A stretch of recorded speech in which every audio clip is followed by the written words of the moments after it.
what people spend on housing and what makes it different. And for the trees and everything that's available for one side versus the other. That's what their website seems to be all about. Yeah. Yeah.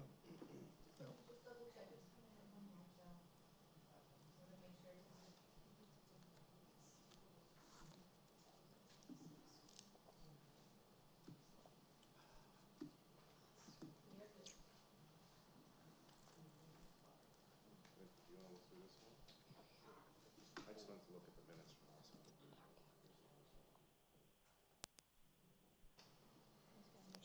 Department of Environmental Protection.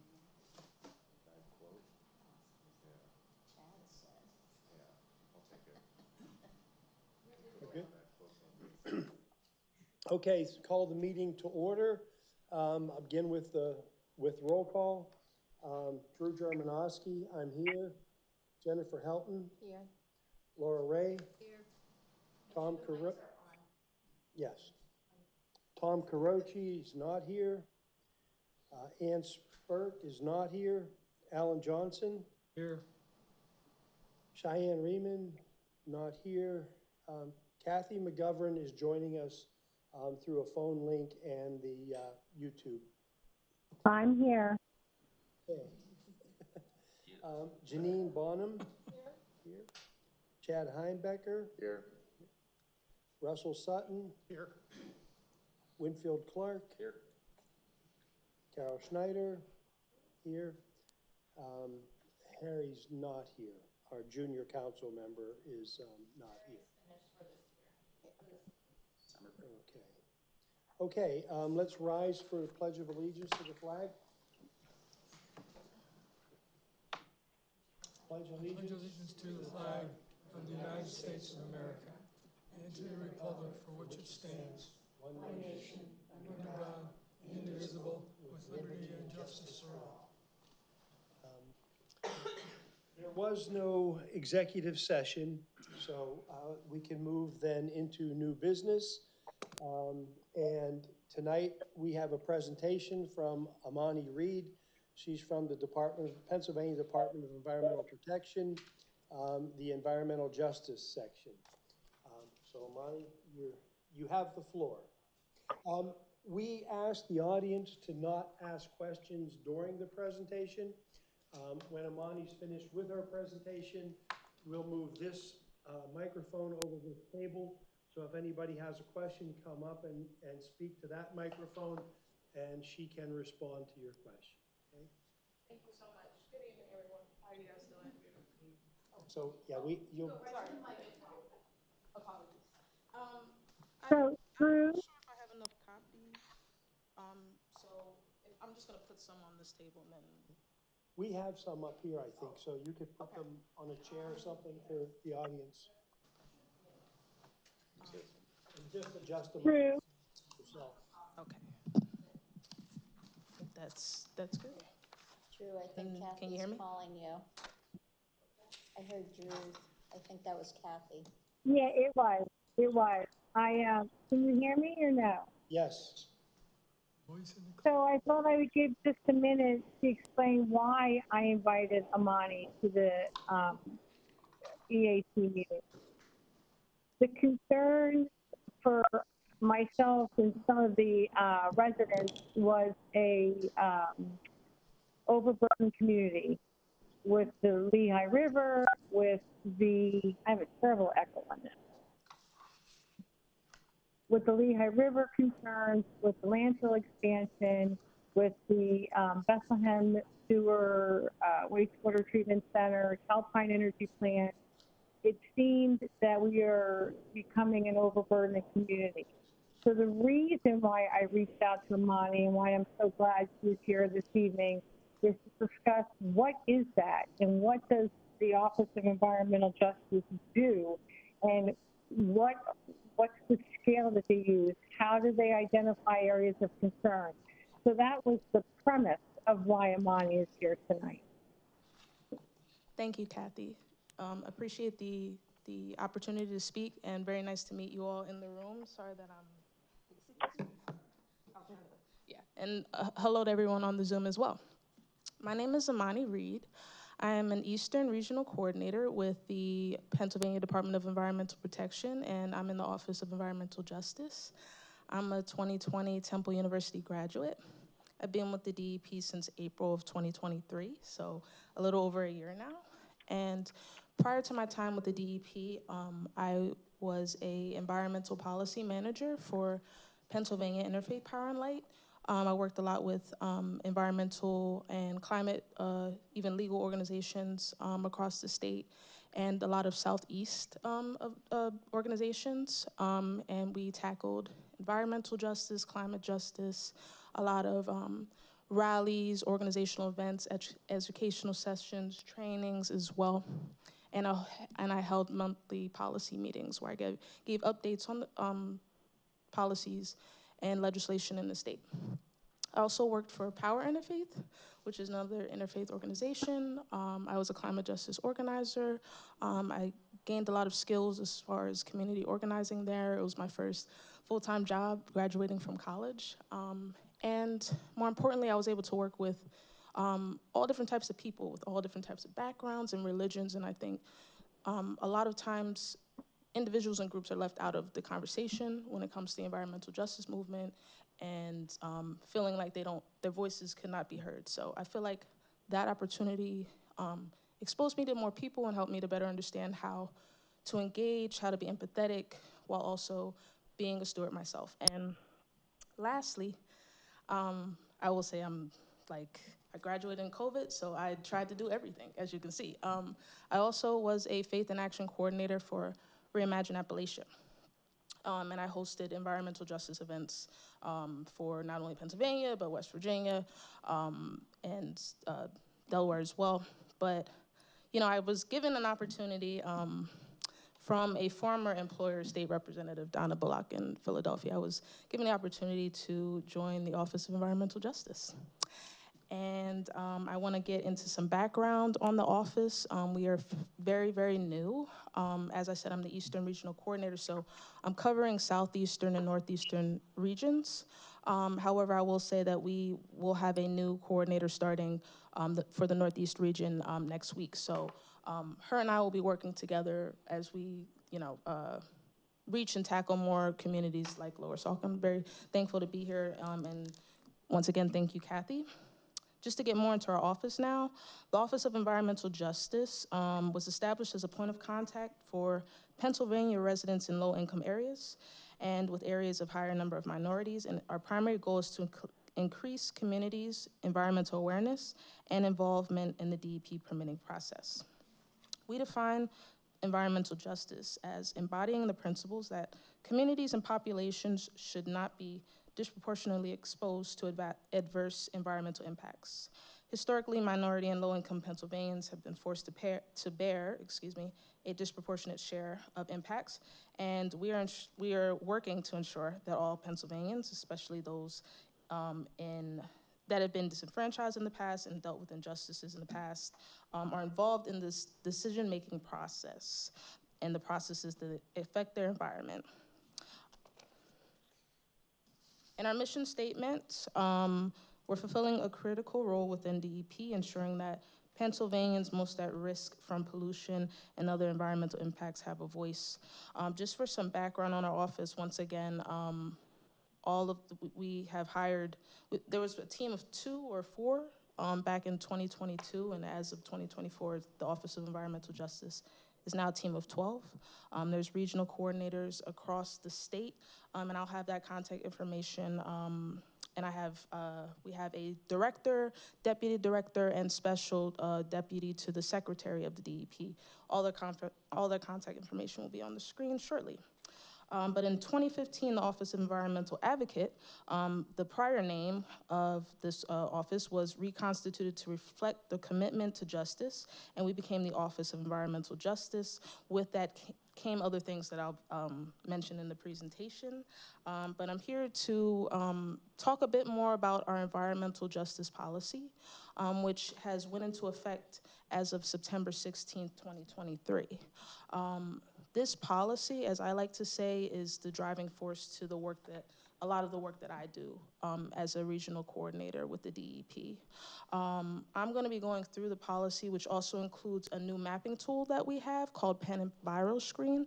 That's the papers that you guys have in your hands, and if there's any extras, I can put at the top. But the papers that I gave out are the actual address for Bethlehem landfill. I'm hoping I got it right, but we're gonna go more into that, and it's all it's intertwined into the policy and the work we do. So on the screen, just to start, we changed our policy and our mapping tool because it did not help to address all of the issues that are going on.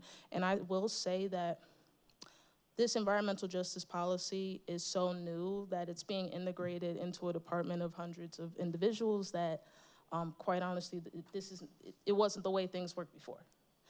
So this is a new policy, and not only is it being incorporated into the entire department, but we now have an Office of Environmental Justice, which is working as a leading force as far as community voices and involvement. So we're working not only closely with the community and making connections that are really important like this, but we're working closely with other department staff, other department scientists, geologists, and program managers to get the information that we need. So I have a bit of updates from program managers in DEP regarding the landfill as well.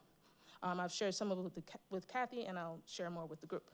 But these are some of the questions that came to mind when we thought about changing the policy, making it better, and there was a public comment period back in 2018. We just had another public comment period back in last year in 2023 regarding the policy, and every few years we're going to be making updates on it, finding ways to improve it, better engage and work with communities. You can go to the next slide. So this is just a list very quickly of the public comment meetings that we had last year. I will say that I don't think I have been in Lower Saucon before, so I'm once again very grateful to Kathy that I could get connected with you all, learn more about the issues going on, and once again, like, fulfilling my role, and I feel like my duty and responsibility, which is being that community voice for the rest of the department. Yeah, next slide, sorry. Okay, so, and just for the sake of time, I'm not gonna go through all of these, and I have given the slides to Kathy, and then I have slides right here, but they're all out of order, so, but I do have copies of the slides if you guys want it, but these are some of the main differences between our 2004 policy and 2023 policy. We have we have sections that are guiding us in the work we do, and it's called the Enhanced Public Participation Process. That's what us coordinators are working to do when applications come into the department. We are going to be at those initial meetings and conversations for those priority environmental justice areas that we're working with. And the enhanced public participation is an opportunity for us to work deeply and closely with the community, on the engagement that we do for the public meeting or hearing, which has to take place for permits that come into the department, specifically the Department of Environmental Justice. So, for example, I'm working closely in St. Clair for Brad's landfill, and as far as that public hearing that we had, I worked closely with the community members and went out to the community, went to local businesses, went to those key highlight places so that the word could spread on the meeting and people had an opportunity to raise very, very, very, very important and important concerns that needed to be heard that are going to be taken into consideration with the renewal of that landfill. You can go to the next slide, just because I'm trying to, yeah. These are the components, once again, of the EJ policy, the environmental justice policy.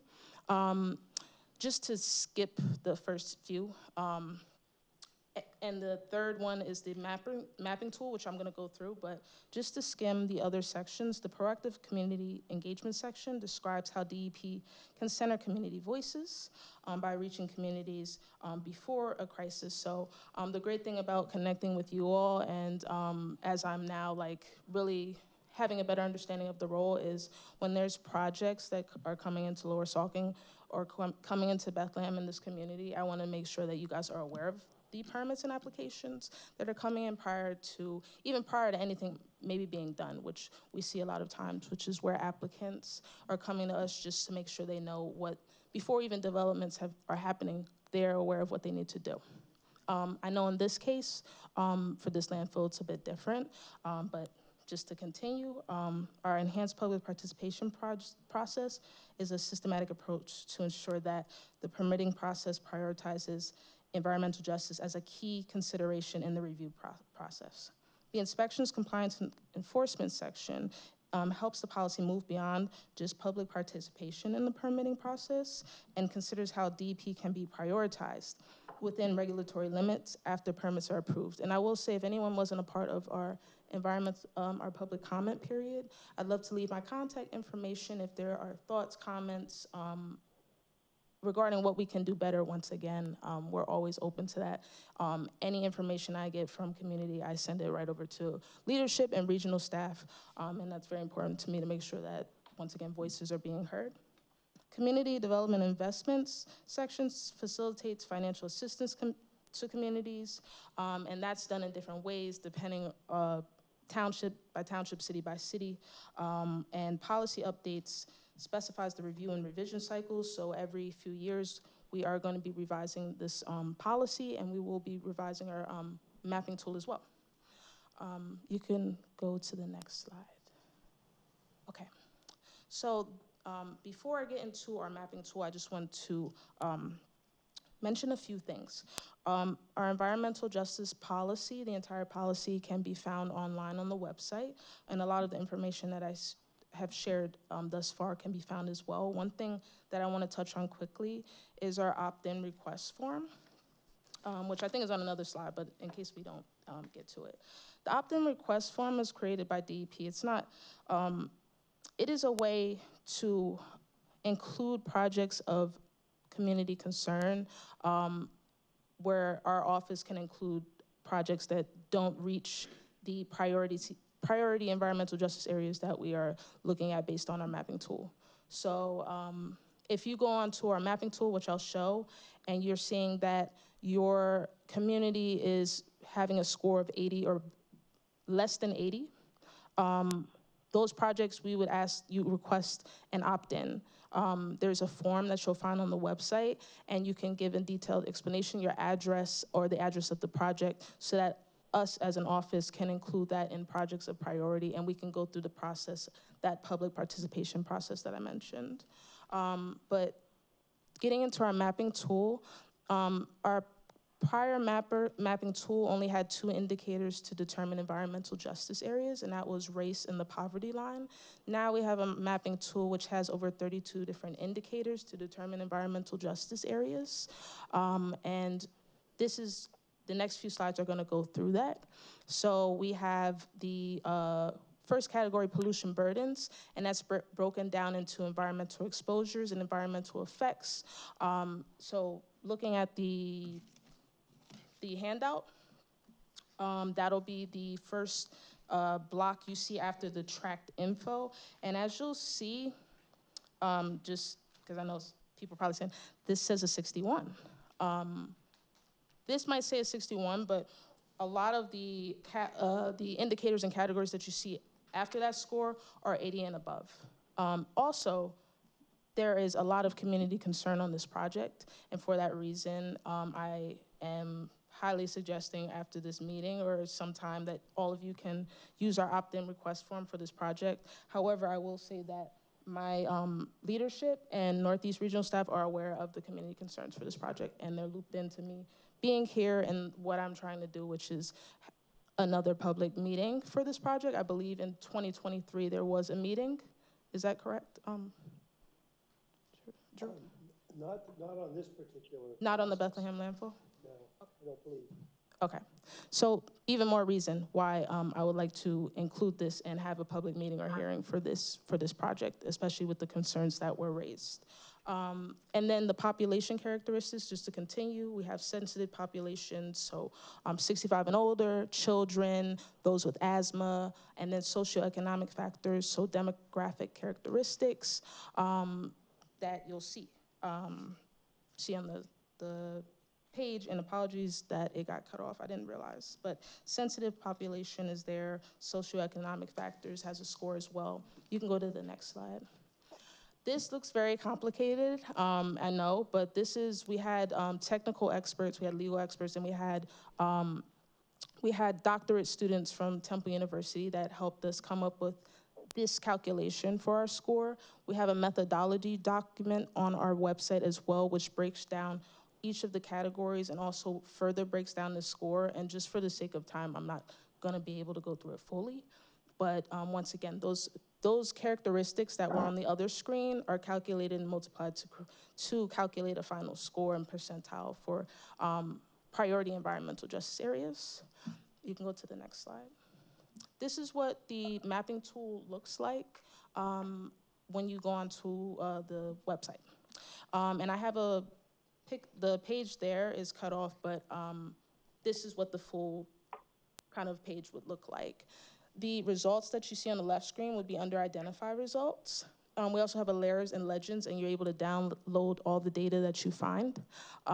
We use this mapping tool not only as coordinators to do our job, but we also use this for grants and resources. So if communities are looking for funding and organizations specifically, this tool we use as guidance as well for priority areas that we want to give the money to. However, most of the grants are open to anyone, but that's just one other example.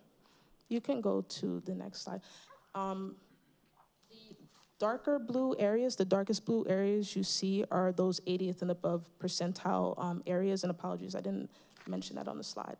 There's different themes for the mapping tool as well. So this is one of the themes that you're seeing, and those red areas on the screen are gonna once again be those 80th and above percentile environmental justice areas. You can go to the next slide. Going back into our policy section, this section, proactive community engagement, once again, that is the work that we're currently strategically working on an action plan, and we're also just learning ways to better engage and reach communities and reaching the small towns, reaching the people that really didn't have an opportunity to speak to anyone before, and especially thinking about EPA and Superfund sites. I know a lot of times people feel like they don't have, are not able to connect with individuals. I did share with Kathy the community organizers for the EPA who are able to, I've had them come into community groups in Chester, for example, and actually give updates on Superfund sites in Chester, Pennsylvania. And and I would love to have the same opportunity to do that for some of the sites that you guys have mentioned where they can give more detailed information. You can go to the next slide. This is what our enhanced public participation process looks like. So just to kind of put what you see on the screen in summary, when applications come to the DEP, we get everything. I get all the southeastern and northeastern projects. From there, I'm going into the mapping tool, and I'm that pen and borrow screen mapping tool to get the characteristics, get the indicators, seeing what the area looks like. I'm also going to program managers and program staff regarding the project to get background on the project. Me being a year into this, everything I'm seeing is brand new, especially as someone like from New Jersey, came to Philadelphia, really got in my career here. Like every day I'm learning something new, and I am grateful to continue to learn something new every day to better do my job and help communities. So when projects come into the area, my duty and job is to be a part of those conversations, those initial conversations with applicants, which unfortunately are not open to the community, but I'm able to give updates to the community on the information that was shared. Whether it's, we're at the beginning stages of this project, we don't have an actual development plan, but we wanna know, do we need a permit with water? Do we need to be mindful of things regarding our air program and some of like Chapter 105, land remediation? It might be a brownfield site. So there's requirements for the state with the DEP where sometimes those conversations are very, very, very, very like beginning stages. Either way, wherever the conversations may be, or if there's developments happening, or if there's a renewal, we are aware of those projects, and we are supposed to be giving that information out to the community, depending on where the projects are at. So the projects that fall above, in the 80th or above, are those trigger projects, and the opt-in projects are the ones that I referred to that we can submit on the form, that link. And then some of the ways that we do outreach, so pre-project, so like I said, before anything's even done, which a lot of times we're seeing those pre-application meetings, there's no development yet. We are informing the community of that initially. Language access, so I've oftentimes seen that we have all different types of people in the state. Sometimes we need to adapt and make sure that we are able to translate information to communities. We might have to get a translator, an interpreter. We have the capacity to do that, as well as for the public hearings or meetings. We've had Spanish interpreters, for example, that have came to the meetings in the past. And then once again, lastly, the permit application, that is something that we are able to share as well. I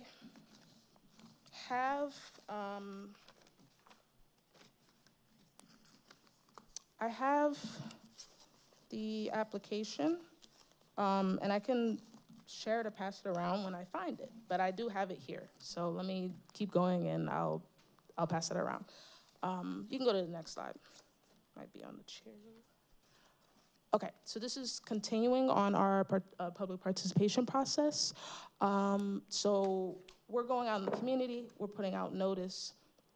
I think it makes a lot of sense to work with the community to figure out who we need to target, who we need to reach out to, who needs to be aware of any meetings or any updates to these projects. So we're working with the community to do that.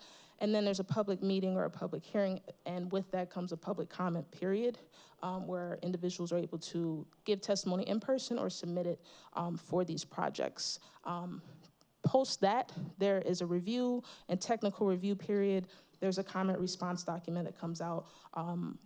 The Office of Environmental Justice is getting much more integrated into that process. And then communications after, even post the project, it doesn't just mean, don't talk to me anymore. Like the communications and conversations continues, especially when it comes to the updates on the projects and what's going on. Unfortunately, I can't speak for post-2023 on what's been going on, but I do know that now that I'm here covering this region, it is my duty to make sure that we are getting these concerns heard and that we can find solutions, not only with the landfill, but DEP. You can go to the next slide. You can skip this one, because this is the full picture of the enhanced public participation process, and the policy goes through it more thoroughly. You can go to the next slide. And you can go to the next slide, because I explained that as well. This is the opt-in request form. Once again, I have given out the slides. The link on the bottom is the form. I am urging everyone to fill out the form. However, I will make aware as well that regional staff and my bosses are aware of the concerns. But having it submitted has a lot of power, I will say, just from what I've seen in my year here. And also I have my cards as well. So if you wanted to just email me your concerns, I've gotten letters. Anything that I get that is shared immediately to the beings above me. So I want to give, I know that there's probably questions and answers. I want to give an update that I received from the waste program manager at the DEP regarding this landfill, and I had a conversation with him yesterday. As of May of this year, notice of violations for the landfill have went out. There was a capping project, which I am sure people here have more understanding of than I do, but the capping project, which was in hopes to resolve some of those issues, did not make an impact. DEP is working at the moment with the landfill to resolve issues. And from the background and the information I received, the permit application was approved last year, April of last year. DEP currently does not have a new application. That is what I was told by the waste program manager. There's no application or nothing that has come in recently for the landfill. However, with knowing that there was no public meeting or hearing in the past for the landfill, I'd like to, which I'm urging my bosses to do, which is opt in this project so that we can go through the formal process that you guys should have had. Any questions regarding the air quality? Any data, any information you guys would want? Air quality is here and open to answering any questions you all have. The same thing for the waste program as well. So just know anything I can't answer here, I will take back to them. You can email me, I'll take your contact, and I'll absolutely 100% make sure all questions are answered. And then I know Kathy sent me, last thing I'll say is, Kathy sent me some information regarding the EPA's data, which is gonna look different than the paper you guys have here. However, I have contacts from EPA that I work with very closely because a lot of these projects are intertwined or I'm getting questions on their site. So I would like to connect anyone with those EPA community coordinators as needed for more specific information on those Superfund sites in the area. You can go to the next slide. Okay. We have a bulletin. I would urge everyone to sign up. You're getting updates not only from the Office of Environmental Justice, but from the DEP as a whole, from our secretary, Jessica Shirley, and a lot of times the information is coming from the governor as well. So this can be found on our website as well. You can go to the next slide. This is grants and resources we currently have open. We have some new ones open as well, and just for the sake of time, I can give this information. We have staff at the DEP that can give presentations on the grants and resources as well, but the ones on the screen are open. You can go to the next slide. Just trying to see. And this is, EPA has been urging us to promote their community change grants. This is funding received from the Inflation Reduction Act. There's different tiers of funding. They have some webinars you can find online for this information. And for more details on the grant, yeah, you can go to the next slide. So if there are, if there's something going on in the community, we have an environmental complaints team. We have an emergency response team. We have an emergency response team that works 24/7 to handle any environmental complaints that come in. This is all the information. You can fill out a form, and we also have a phone number. But another thing I really urge community to do is when there is something of concern happening, to fill out a form or call the number. I've seen times where I've learned about odors or issues, after the fact, and I think the best thing to do is to put in a complaint form, because the emergency response team will then get it, and just as a whole, the DEP will be aware. It's unfortunate that we can't be aware of everything going on, but this is a way for us to have no choice but be aware. Yeah. And I get all the complaints as well. Any complaints that come into the Southeast region or Northeastern region, I see them, I read them, I go through them. If there is a active permit or if there's a meeting coming up, for example, St. Clair, I call anyone that's given any complaints personally to let them know my role and also what's going on. So you can go to the next slide, which I think is context. Public engagement. We have an environmental justice advisory board. Our next meeting is going to be August in Harrisburg, Pennsylvania. There's virtual options, and there's an advisory board that basically is working with us on strategic strategy and organization within the DEP and better serving communities.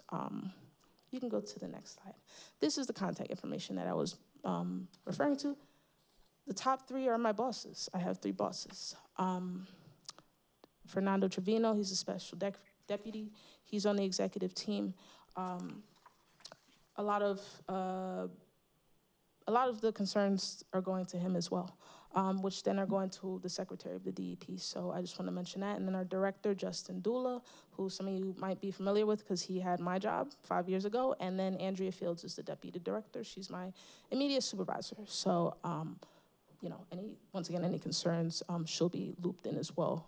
And I work with her closely. And then we have some other team individuals that work with us, administrator, special programs, and you can go to the next slide, which is going to be all of the regional coordinators, including myself. I know it says Southeastern, but I am the Eastern Regional Coordinator. But next week, like I said, we'll be hiring someone new, but the conversations here do not end. And if you know anyone that needs, from other regions that may need some information, we have regional staff there, so that's their contact information, and I'm also always welcome to get that information to you guys. Thank you so much. Thank you. I have a couple of questions before I put the microphone over here. Okay. One is you mentioned that, you know, for the residents to ask questions Yes. as well. But one question I have, you mentioned that when complaints are made about a particular project that you'll hear them. Do you then compile those complaints as a file associated with a particular project so that your office is aware of, say, multiple complaints as opposed to them simply being individual one-off Yes. complaints? Yes, that's correct. I have personally seen Bethlehem landfill complaints come in my year here. I keep track of all complaints for high priority areas, especially for areas that I know community are coming to me with. A lot of that is happening in Northeast, I will say. So to answer your question, yes. I put reports, especially post public hearings and meetings. I'm putting my own report together for each of the projects that I handle, and I present those to not only the staff you saw on the other screen, but the Northeast regional staff, which all permits and projects go through. So I just work very hard to make sure like community voices are heard and it's really being taken into consideration for these projects, which, as we know, are harming communities. Then the other question revolves around Penn Enviro screen, the mapping. So certainly when you have a state scale map like this, we'd call it a small scale map. Do you have the ability to hone in to a smaller scale? I mean, I understand this basically illustrates or helps you identify populations or areas that are particularly vulnerable to environmental injustice, if you will. Yeah. Do you also have an ability to zoom in at a finer scale, say the neighborhood scale, for example, Yes. to identify small groups, small populations that are also vulnerable in particular to environmental injustice? Yes, I'm so glad you asked that. Yes, what I didn't mention is the other versions, the other ways that you can look at the map. There is a topographical view of the map, there's a street view of the map, and yes, you can zoom in from what you see to get that street view. You can see railroads, there's other versions to see the map, so yes. Thank you for asking that. Thank you. Does anyone else on the committee have questions? I do. Oh. I do. Yes, Kathy, please do. Amani, I cannot thank you enough for coming. It was extremely Thank you. helpful, and I apologize that you and I cannot meet in person. But the presentation was wonderful. There's a couple questions I have. If when you and I spoke, the EPA is involved with shrimp, if I recall, because they are a Superfund site. Is that correct? I apologize. Can you please repeat your question because I couldn't understand the first part? I believe the EPA is involved with the EPA. That is Superfund. That's why they're involved. Is that correct? Yes, sorry, yes. Thank you. Sorry, what is your question? What was? She just wants to confirm. Oh, yes, to confirm, yes, it is. Yes, it is, Kathy. And I know I gave you the contact information for the EPA reps, but I can personally connect you all with the reps. I just wanted to I didn't want to give too much to Kathy and knowing that there's more people in the room. But yes, I do want to connect you all with them, and yes, it is an EPA site. Just to reiterate again, I had those EPA reps come to a Chester community group, Chester Residents Concerned for Quality Living, and they spent an hour answering a bunch of questions on sites in that area. So the same thing can be set up here, or just the email establishment of, more information on the site can happen. Yeah.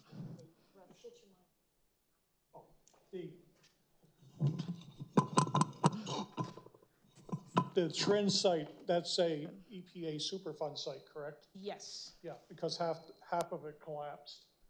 Okay. I don't know if you're aware either, our present site at Waste Management, we have a major vulture problem. And I've been up there and I count anywhere between 500 and 1,000 vultures. They're on my roof at 3 o'clock in the morning, waking me up. They're actually on the playground and play equipment in Steel City, in the Steel City Park. They're all over that. They're all over the Mennonite Church. They're flocking all over Steel City in any tree that's available, and they're very much a nuisance. And they make droppings. And they're droppings, and they're very much a infectious vector. So evidently they're not controlling them at all. And these pictures actually show garbage that's still there and wasn't uncovered. And that I've been up there quite a few times. Were uncovered for a couple weeks, and they're supposed to cover it every day. And they were cited for this. And that's where all the vultures there, and they're all over the neighborhood. And it's not a few, it's between, and another problem is St. Luke's has helicopters going in there, medevac. One vulture can take down a helicopter very easily, and that area is also the landing pattern for ABE. And these birds can go up to 30,000 feet, and it can easily get sucked into a jet engine and cause a crash. So I'm wondering if that has been brought up as a concern to the DEP. From my understanding, it is not.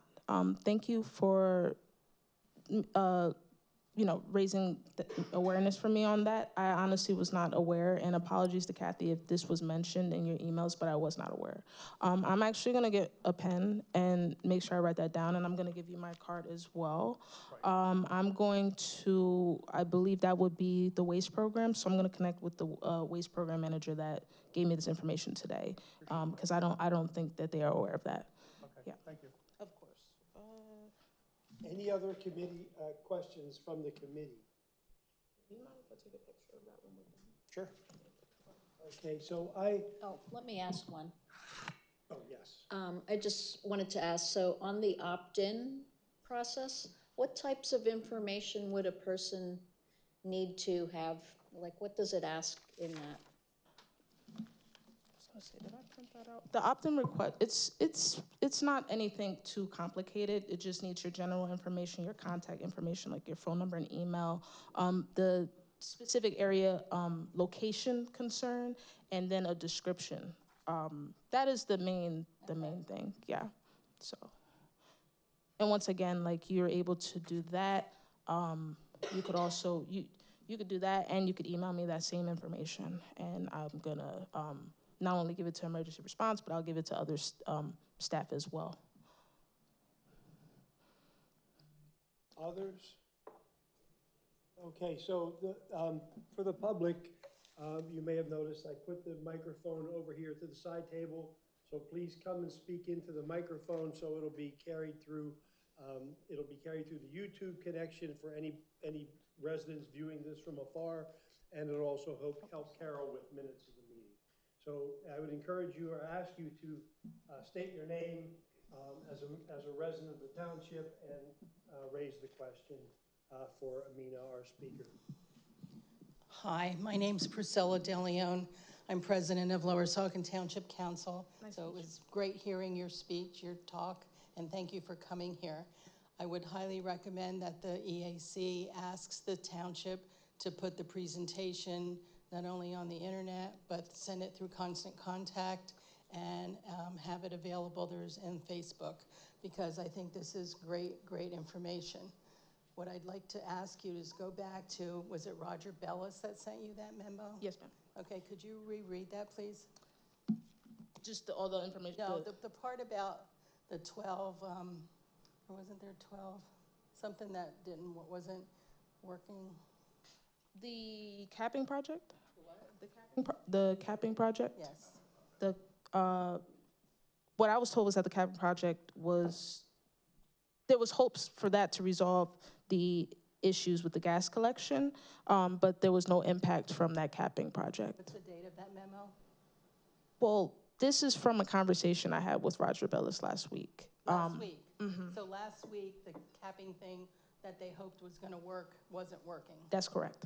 Okay, bingo. Okay, thank you. You're welcome, yep. And thank you. Hello, and thank you for coming. You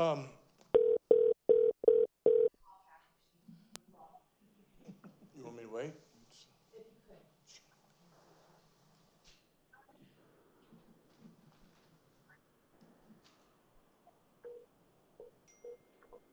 While we're waiting, could I take a picture of that? Kathy, are you there? What would you like? I just wanted to take a picture of the, yeah, if you don't mind. I am, thank you.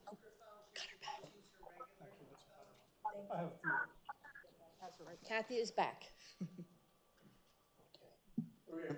My name's David Lankowitz, and I am a resident of Lower Saucon. My question, first of all, thank you very much for coming. This is very interesting and great to hear that we have some more governmental advocacy paths. If we didn't have, if we didn't have intrastate waste, we would not have near as much problems as we have today. The landfill would need to expand. And so my question is, or you can take away and bring back to this council is what is the DEP and the EJ's policy on interstate waste importation? Because I forget the exact number, but I'm looking to the audience, it's 70% that's coming from New Jersey and New York from out of state, as I believe has been in this council meetings before, and 30% is from Pennsylvania. So we're essentially the dumping ground for New Jersey and New York. The landfill would not need to expand. We would not be having these discussions other than proper capping, proper handling of the waste. So that's one important thing that we would like to know as the public is, what is the policy on other people taking their trash out here in our fine state of Pennsylvania? The Office of Environmental Justice doesn't have a policy regarding that. However, there's our waste program, which has their own sets of regulations and permits. I am not sure specifically what it looks like for this area. I also think I would want to connect with the Waste Authority, like those individuals in this township as well, but I will absolutely be sure to get back to you with specific information on the DEP side. To the, to this council, we'll see it. We all see it in public. Second question, if I may, is when I look at this nice GIS, it's very good and read down through it. Do you know what the highest number on there is? The highest number would be 100. Like, Yeah, but what is the highest score of anything on here? 100? No. I'm not sure what you mean. It was graded. Oh, you mean graded. specifically? It's not a trick question, but I'll help you on the question. What's the highest one on here? It's toxic water emissions. Okay. Landfill's surrounded on four sides by water. Okay. They want to expand all the way to the Lehigh River. They want to expand all the way to Bull Run. They have that apple butter ditch that when it rains, it floods into and it goes into Saucon Creek. So it's, to me, very interesting that the highest one on here, and look, I don't like the emissions of air. I happen to live in another part of the township, not quite as close. But one of the most tragic things here is the highest thing is toxic water emissions. And we're surrounded, this landfill and expansion wants to is not only surrounded by four sides, they want to expand all the way up to the Delaware within a rock that I could throw, and not the Delaware, excuse me, the Lehigh. And they are expanding all the way to Bull Run. Okay? That just, those two don't add up. So those were my questions. Thank you. Yep, thank you. And I'll be sure to get back with the EAC, but if you want to like specific. We have minutes and Okay, we'll follow up, but thank you very much for absolutely. coming. Thank you. This is very interesting.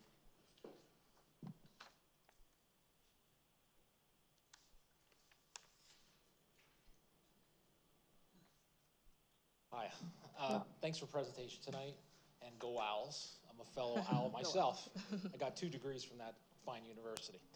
I just have a comment, and as a resident who lives about 1.3 miles from the landfill, I've been complaining regularly, and you probably saw my complaint maybe yesterday or today. I called it in on Sunday night, I think it was, or yesterday morning. I'm losing track because I call so many times.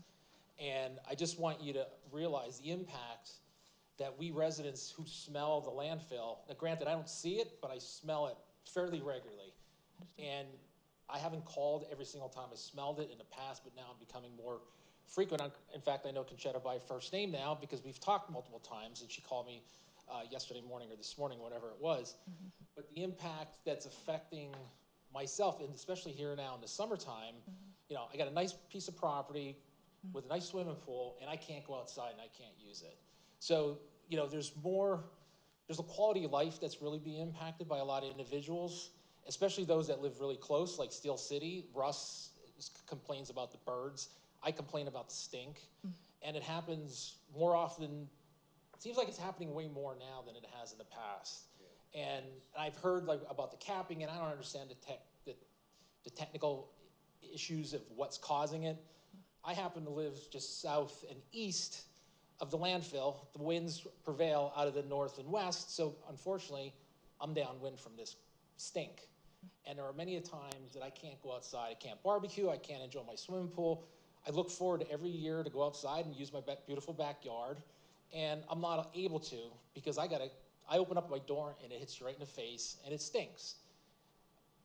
I just don't think it's fair for us as a community to have to eat and smell the stink that comes out of the landfill. You know, their goal and objective is strictly to make money. That's the facts here. They don't care how much pollution they make. And I know they'll try to do it within the environmental regulations and the guardrails that they have. But at the end of the day, they're here to make money. That's why they're bringing the garbage out of state. And you probably don't control that, because that's more probably on a more federal level. But the point is, there's a lot of people in this community and who do not want expansions. This landfill's been here since the 40s. And one question I do have, besides my comments I'm giving to you now, since this landfill has been here since the 40s, I don't even know what the regulations were back then. I don't know if they had liners, but I can only imagine the stuff that has been there since the 40s that's been leaching into the ground, as David brought up, and polluting our environment on a continuous basis. And they keep wanting to expand, they keep growing higher. This is getting so tall, it's like Mount Trashmore at this point now, that it's so large, and it's just bringing in birds, more truck traffic, more pollution, not to mention the direct effect of God knows what's going into the landfill and in all the environmental issues. And the fact that they want to expand even closer to Lehigh River is mind-blowing that anybody would allow it. But that's why I've become involved in the community here to try to make more awareness. And I'm glad that there is such an organization for environmental justice. And I'm glad that it happens and exists. But I don't know what teeth you guys really have in terms of helping us, in terms of trying to control, minimize expansion, or even ultimately shut down, because their footprint is what it is, but they just keep buying property, keep expanding. And again, it's all about the dollar, it's all about the money. That's what this whole world circles around, is money, and they don't care how they make it. These people don't live here. Yes. We do. And we have to smell it every day. We have to see the trash trucks every day.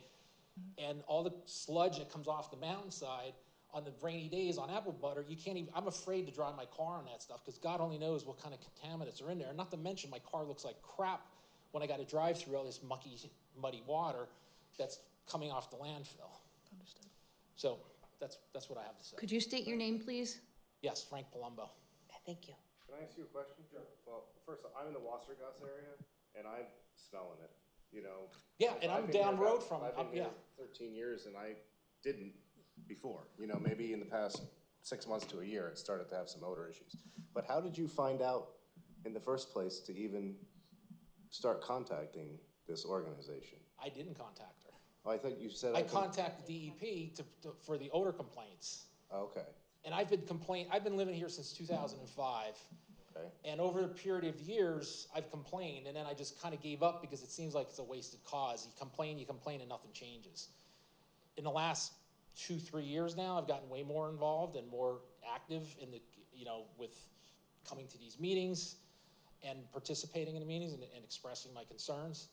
But I don't feel as a homeowner that I should be forced to live with this stink, just like you don't either. I mean, I live right on Kings Mill Road. We're just down from Wassergasse there. And the way the crow flies is we're only 1.3 miles. I've been reporting almost weekly at this point, the odor. And I heard about the cap, they didn't cap it, and that's what the smell is. Depending on the environment, whether it's humid or dry, and the way the winds are blowing.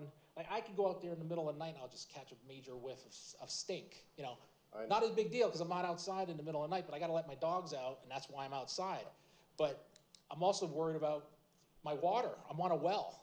I have to have a crazy water system in my house because I don't trust what the hell is coming. And I don't know if it's even fed by that area or not, but I live close enough that it's in my best interest to invest in reverse osmosis and other mitigating water systems that I can control what I'm actually putting into my body. Now, I can't control the air, but I do have an obligation to report it. And I know a lot of other people on the street they don't report it because they don't feel that there's no changes and improvements. I've actually seen it getting worse in the last probably year than I have in prior years. And that it should, and I don't know what the DEP can do or Environmental Justice Division can even do to help us here. But this has been an ongoing problem since I've been here 19 years now. This stink has been going on that long. And it's going on way longer than that, I'm sure of it. Well, two follow-up things then. One is, if, you've been more vocal now, but how we as a committee, can we help distribute some of this information so that other residents in that area can also voice their opinions through this opt-in form or other means of communication, for one. Increasing awareness and education from our group, what can we do? And then the second thing would be that, does any of that come back for individual homeowners who may need to install a reverse osmosis system or something to handle the pollution in their water or air quality that can help remediate that on a individual homeowner level? I was gonna say, I could tell you what I've been doing. I've been just talking to all my neighbors and as many people as that will listen to me concerning what's going on. Because unless the community speaks up and talks, these guys will just do what the heck they want. They'll just keep expanding, and that's why the council has changed, because this township does not want landfill expansions. Why do you think the council has changed so dramatically here? Because the community clearly doesn't want what's happening here. Both sides. Yeah. Yeah. So you want to defund the library, okay. Other questions? No. I was gonna answer a few things. Okay, go ahead. Being that this landfill has a notice of violation, I'm going to be keeping very close eye on the I have updates one as far as more, the violations and them getting resolved. And I have one more comment as well, when you have a chance. Yes, I am. Once again, I am. Apologies that I couldn't be here sooner. That the Office of Environmental Justice couldn't be here sooner. I am curious about your conversation with Conchetta, but we don't have to talk about that right now, Well, I but, mean, I just reported to her, and, you know, I've talked to her so many times now, because she always calls me back. I just always, typically, I don't call during normal hours, because I'm smelling it in off hours. I'm smelling it at night, I'm smelling it early morning, or on the weekends. Yeah. And she just follows up, and, you know, I just say, hey, it's me again, just calling to report the stink. And now I know her by first name, because I've called her so many times, and she's called me back. I haven't called her directly. I leave it on that 800 number that you had up there. And then she calls me back and says, yep, got your message. I heard about some other people in your neighborhood or area that have complained as well.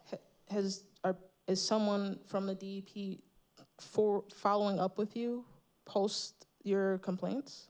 Just to tell me they've received my complaint, that's the extent of it. And sometimes they'll tell me like, hey, we sent some guys down, or people just look at it. I don't know what the process is. Yeah. You know, I don't know what the threshold is if one person complains or 100 people complain. I don't know where the threshold is when you guys have to come out and like inspect the site to see what's actually going on. Right. Yeah, you should at least be getting a follow-up, and I'm going to like raise that to the regional director, because it shouldn't just be that you're getting a call and you don't know what's happening after that. So that's on our part, that we didn't do what we were fully supposed to do.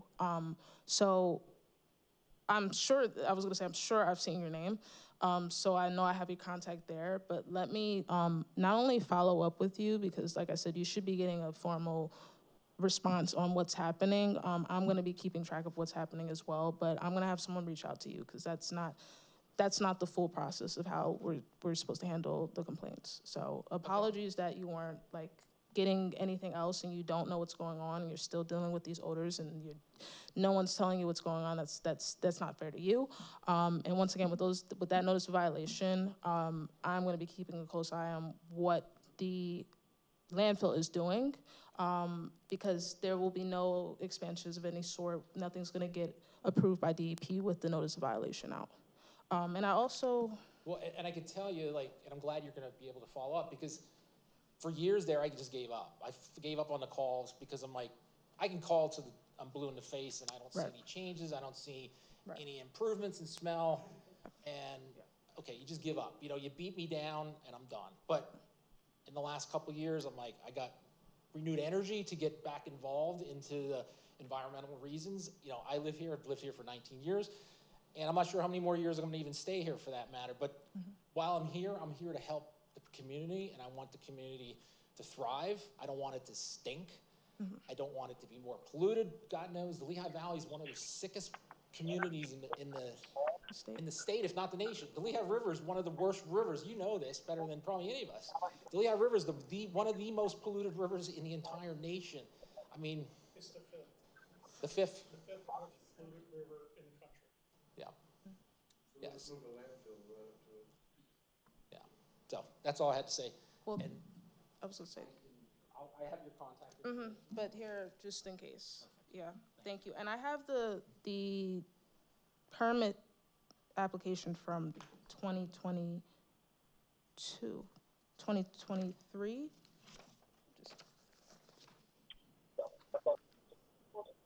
2022.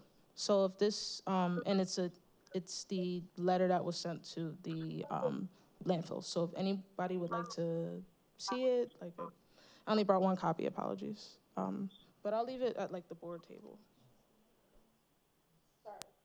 That's okay. My name is Andrea Witchen. I'm a resident of the township.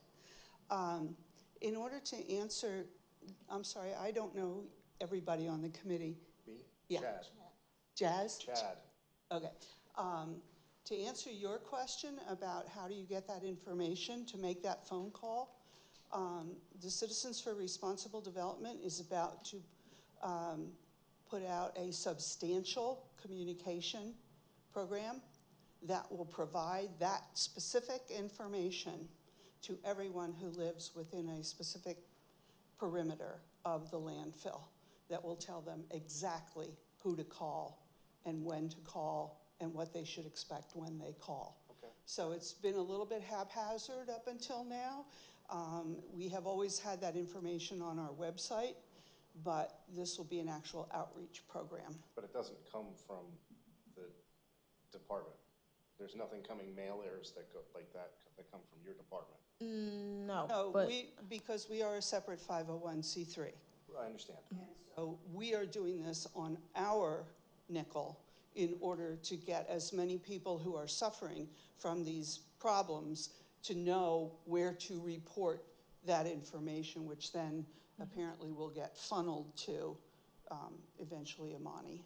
yeah, and I was gonna say, if I can give you my contact information, if there's ways where, especially for me, I'm trying to find ways to better give information to the community and not giving them a bunch of mumbo jumbo things they don't understand. So if that can be helpful to get to your group as you're distributing information and updates, I can definitely do that. We would be happy to do that. Absolutely. The question that I have for you, Amani, is you mentioned earlier, you raised the issue of had there been a public hearing before the expansion was approved and during that process.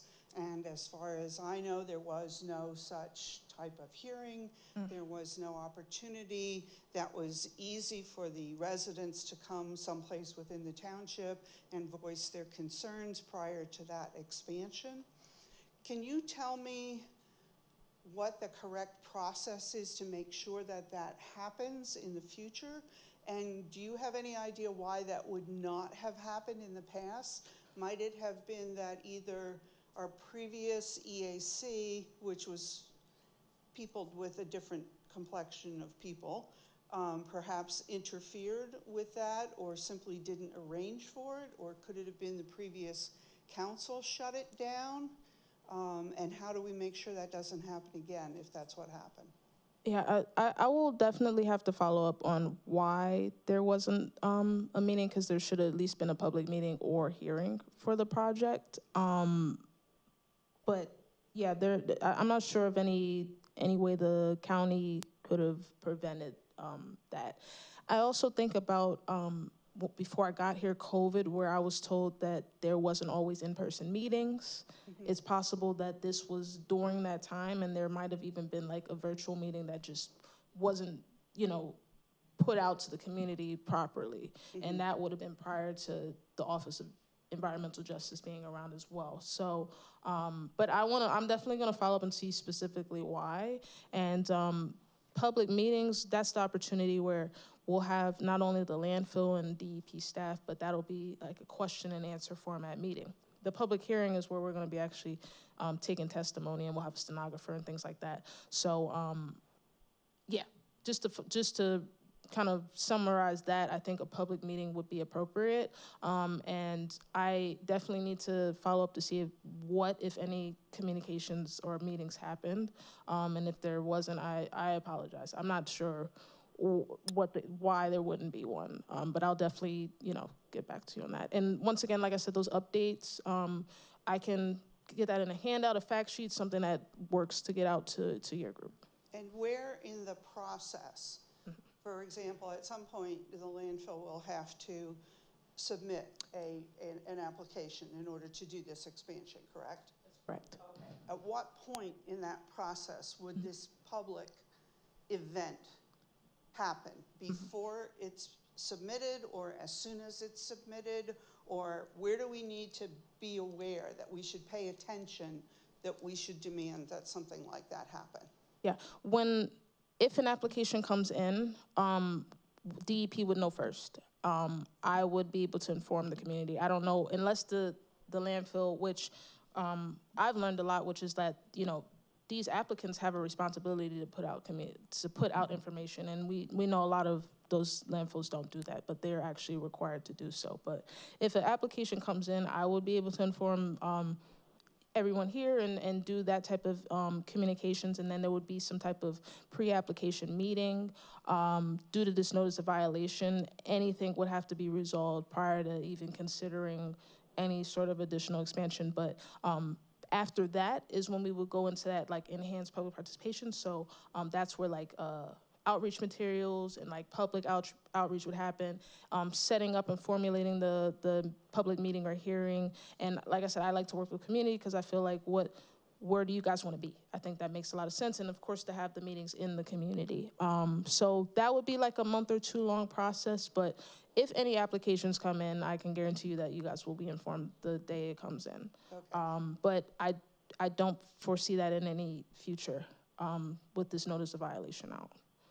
Okay, but that's what would start the process. Yes, yes. Like I would get some type of notification. Oh, that brings me back to the opt-in. So that is also the perfect time as well to, I mean, you can do that now. I highly suggest doing it now just to get more eyes and attention on the landfill. But if an application came in, you would want to use that opt-in request form, because what the staff are going to tell me is this is not in the 80th or above. But I can say, well, here's 20, 30, 40 people that are saying that they need answers and they want the formal process. So, and with already so many complaints coming in, that would have to happen, so. Are the EPA requirement levels for an environmental justice burdened community the same as the DEPs, or are they different? They are different. They are. Is either more restrictive? I'm honest, like they have different ways to categorize their environmental justice areas, and also being that that's a federal agency, I like to say that DEP is really catered to Pennsylvania, and like the the pollution burdens, all of that, that's a lot of what Pennsylvanians said, like these are the top things that we're seeing, and we want you know, more data on and information on. So I know that the EPA has different types of data, and I think Kathy actually shared with me the landfill and what it looks like. It looks very different from our end, but that is where I would say like having the community coordinator from EPA go into more detail on that. And like I said, I work with them closely, and it probably will be helpful for me to better understand it, but they'll be able to better explain. Because we have two levels here of oversight, the state and the federal level. And the administration has just dumped a ton of money into the IRA in order to make our air and our water cleaner. So whatever kind of support we can get from both of those levels would be very helpful. Oh yeah, absolutely. And just thinking about, there's some air monitoring grants that have been dispersed in the Southeast, and I believe possibly the Northeast, but I'm wondering if there's opportunities to get something like that. And I can fill you in on that. I'm actually the project manager for an air quality monitoring project going on in the Lehigh Valley right now. Wonderful. It is not from the IRA. It is from the original ARA, the COVID money. Yeah, and it's being run by the two counties, and I'm the person who's managing the entire project. However, we are focused solely on PM 2.5 particulate. We are not talking about the broader pollution problems. And the landfill is not in a particular place where the PM 2.5 particulate is going to be of a specific issue. We're looking more at where there's large diesel trucks, warehousing, that sort of thing, traffic that is putting out PM 2.5. However, there is another project starting up in Allentown, which is part of the IRA, which is also an air quality project. It's a different group of people, and they are involved with the Allentown School District, monitoring both indoor and outdoor air quality. And theirs has a broader number of pollutants that they are looking at. So that might be a good person for you to be in touch with also if you're interested in that. yes, yes, that would be great. Thank you so much. Thank you. I'll give you my contact info. And here's mine as well. Thank you. I appreciate that. Thank you. Hello, Amani. I must say I admire your fresh and new voice, and I appreciate your passion. I really do. Thank you for being here with us. My name is Anne Marie Crown, and I'd like to comment on the vulture issue that Russ raised. Now, I don't live in Steel City, so I don't see the population that you see. As the vulture flies, I know I live exactly 3 miles from the landfill. And I've lived on this property for 20 years. I'm familiar with every little square foot on it. And I have to honestly say that for most of the time that I've lived on this property, I would say easily the first 15 years, vultures were not something I ever saw. I see vultures pretty frequently on my property. And I didn't make the connection actually until I heard you speak. And I'm wondering, are they coming that far? Are they traveling 3 miles? Because they're not on my property eating carrion. And I know that's their purpose, and they have a purpose in nature to eat the carrion. That's not what they're doing. They come to my property and they just, in 1 or 2 of them or 4 of them, whatever, they sit on top of the outbuildings that I have on my property. And I, like a crazy lady, go out there with a spoon and a pan trying to chase them away.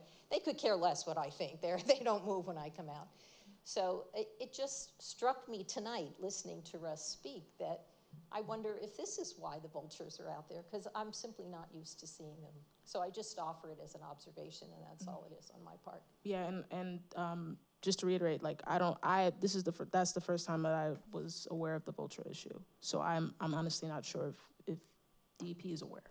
Yeah. Actually, I sat up there near a storage area, and I physically counted the number of birds. I was up there for hours with a telephoto lens taking pictures. And I'm taking pictures of all over the valley of the dump. And it is basically tripled in size. I've been living in Steel City since 1980. It's tripled in size, the dump. And the height is about 800 feet. And the problem is when they dump the garbage, it's at the highest point, which is 800 feet. All that particulate matter gets in the air, and depending on which direction the air comes from, it's distributed in the air. And anybody has asthma or breathing problems is going to have a problem. And not only that, it goes in the water as well. And you have the forever chemicals as well.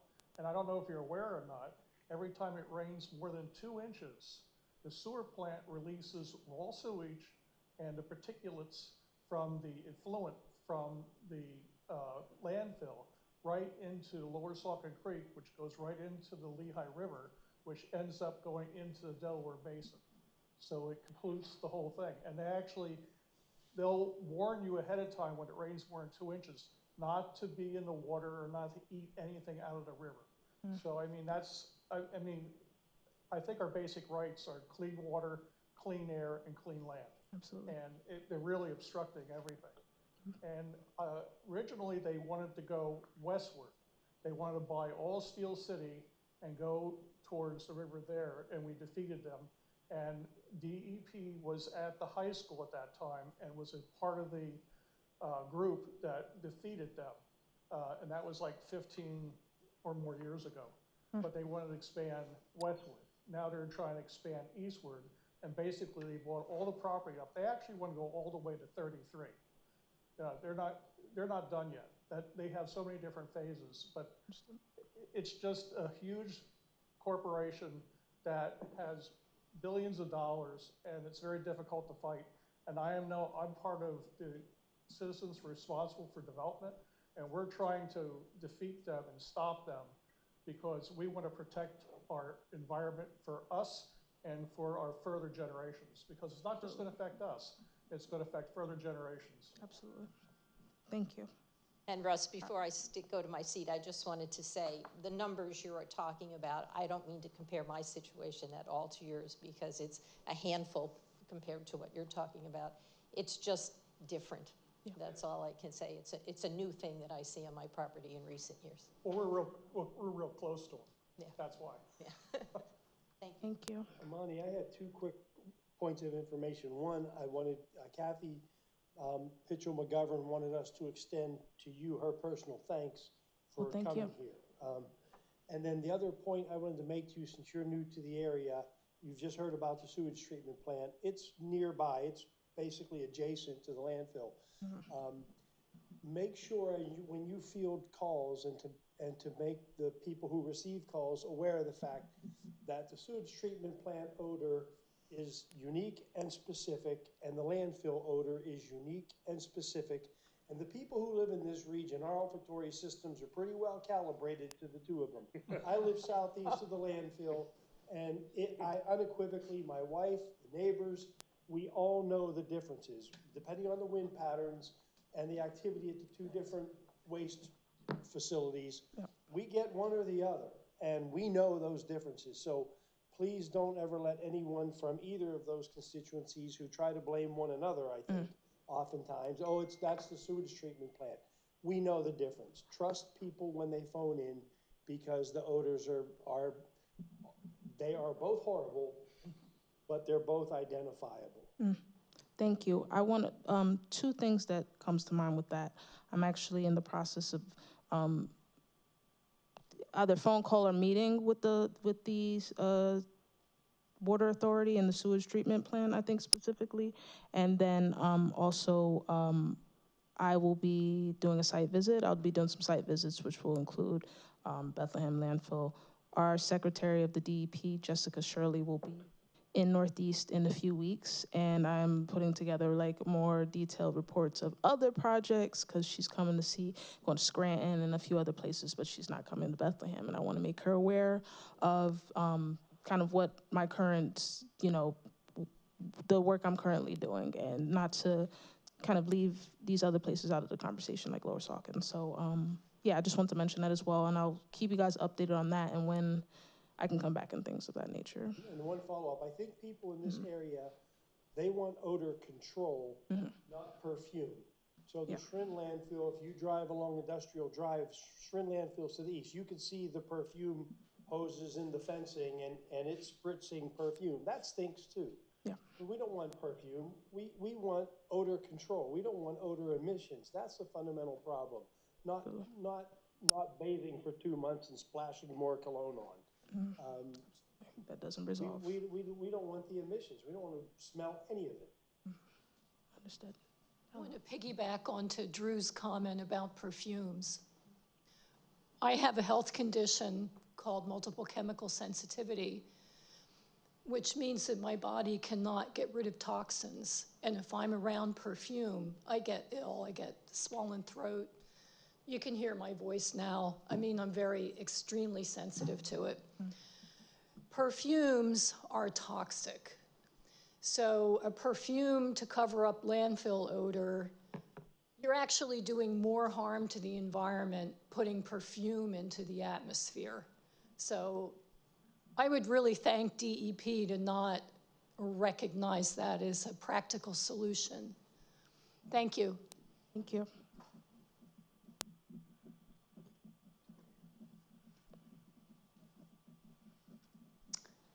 Hi, I'm Victoria Optoff Cordero. I'm a councilwoman in Lower Saucon, and I just want to say thank you. I saw this on the agenda, and I wanted to make a point of coming. For everything I heard here was very informative, and I'm excited that you are wanting to, and I see the excitement that you have in partnering with our community to deal with the issues that we have. I think, at least what I heard, and this is just my understanding of what you discussed and some of the things, I was hopeful to try to clarify some things. So the landfill has, over time, every time they want to do either a vertical or a lateral expansion, they have to get a permit. So the permit application that was approved, I think that you're referring to, the permit that you're talking about was from the Northern Realignment, which I believe is historically called Phase 4. So my understanding is the landfill received just recently their final applications for that, and they're beginning their preliminary land preparations to complete that. That it's called I think it was, I don't want to misstate it, but it is what I would consider a vertical realignment. It is not a lateral realignment. So, but I think that I don't remember that there ever was a public hearing on that Northern Realignment phase. Parts of the process occurred during COVID. As I remember, in 2022, there was the township was still virtual for a period of time, and then they went into regular meetings. But either way, I think it would be wonderful to have the opportunity. I have heard residents discuss issues related to the Northern Realignment, which is separate and apart from, I think, what you've been hearing about this potential expansion, which would be considered Phase 5. So This is phase 4, just to clarify. phase 4 was a northern realignment, which is the permit that was granted, and they're in the preliminary development stages, or I should say, land development stages to begin using the portions of phase 4. So, sorry, go ahead. Go ahead. Phase 4 and the northern realignment are two separate things. There are two, is it? Phase 4 was years ago, I think back in 2002 perhaps. Okay. So it's just called the northern realignment. It's called northern realignment, okay. Thank you for the clarification, I apologize. So it's just northern realignment, that's the, she's the expert, that is, she's a representative from the landfill. So thank you for coming and clarifying that. What I wanted to say, and at least from my perspective, I think it would be wonderful if you're bringing in other people and doing site visits, that that we coordinate that with the township and show you the areas that are in and around. The odor complaints that you will probably have reviewed in the DEP reports and the odor logs seem to have been identified by the DEP to be associated with a southeastern cell of the landfill that had recently finished its waste dumping in that area. So my understanding is, I think they have, and Ms. Garber, please correct me if I'm wrong, you have 3 years from finishing your dumping to when you actually have to do a final cap. Is that right? 3 years, something like that? 2 years, something like that? Well, I know that there was expedited capping because of the odor issues, yeah. So Right. I don't know off the top of my head what the final cap schedule is, but the temporary cap has been installed and is complete. Okay, so that is the area that has been emitting some of the, at least they believe to be the source of the odors that have been the cause of a lot of the complaints. That area, again, forgive me if I'm wrong, but I think went back to like April or March or April of 2023. And then there were different remedies attempted. Ultimately, I guess there was a notice violation in January during the process of trying to remediate it. There's been capping done, but they're also doing 12 wells, I think, that are going to be drilled, and that they're to capture the excess gas to hopefully remediate permanently the odor issue, but that's on schedule for like July. So that's not been done yet. So that's like current landfill operations, and then we have this permit for the northern realignment, which is what you're discussing. I think that would be wonderful. But then, so you're aware, there's this proposal for a phase 5 expansion that went through the township in a preliminary land development approval process the end of 2023. And so at this point in time, they've been communicating with the DEP only on drilling and really isolating where the carbonate geology land is, where the line is in our township, and determining the high water mark, which is a preliminary thing they have to determine before they would proceed with their development. So there is an anticipated point in time where they would submit an application for phase 5, but it's not, as far as we know, and as you indicated, there's not been an application submitted yet for phase 5. So I just wanted to provide that information for you. And again, thank you for coming. And I think you explained how we could potentially, we could ask for our area to be included in the site, and you've urged us to do that. Would it be beneficial if you received anything from the township, as on behalf of the entire township, as opposed to an individual resident? Would you like something like that? I think everything is helpful. Okay. So, yeah, like any of those can be taken. I think the more the better, because that's all like what I can use when kind of doing my report and doing my,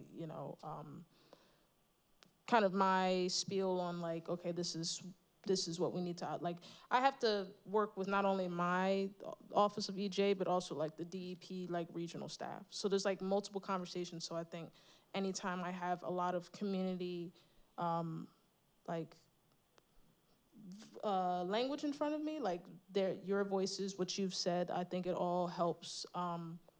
Not necessarily. I want to say raise a case, but just helps where it's not just me. It's actually, this is me speaking on behalf of this township or this organization. So I would suggest doing both. Okay, wonderful, Yeah. thank you. Yeah. I think we can have our township look into communicating with you and hopefully scheduling some of your tours and visits with the relative related agencies and move forward and hopefully having a hearing. That would be wonderful. Thank you. I'm going to give you my card as well. And like I mentioned, we have a regional Northeastern coordinator starting, so it's possible that we'll both be a part of any future visits. Yeah. And thank you for the information as well. That was helpful, very helpful. Thank you so much. Amani, you had mentioned that you were on the clock and that you had somewhere to be. Yes. So, I'm very glad that I could answer questions. And once again, like, I have Kathy and a few others contacts, and I have new contacts. So I'll follow up with like as many people as I can to make sure that everybody like has heard back from me. Yeah. Seeing no one moving, I'm assuming the public has had their voice. Okay. And would anybody like a card before I leave? So again, let's thank Amani for giving us her time and enthusiasm. And thank you so much, Kathy. And always here for questions, concerns. Please feel free to email, call me. Thank you so much. Thank you. And the committee, I can speak for the committee, I think, to thank all of the public for attending tonight. And we appreciate your comments and hearing your concerns. Thank you very much, Amani. Thank you, Kathy. I really appreciate it. Thank you. Okay, thank you, everyone. So moving forward, there are a number of things that we need to take action on. I know time is clicking along, but so can we. The committee has received the copy of the open space brochure that we developed several years ago. I think it was developed carefully and I think well. And our most immediate purpose for sharing that was in order to have something for us to share at a table at the Cooks Creek event in July.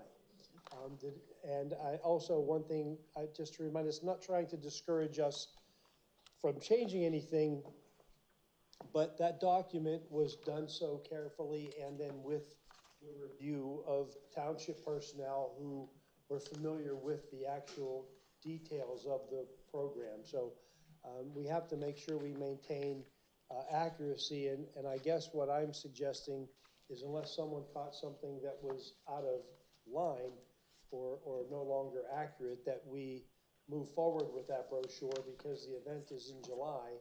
And I frankly don't know if we would have time to make any significant changes and get it approved by the township for accuracy.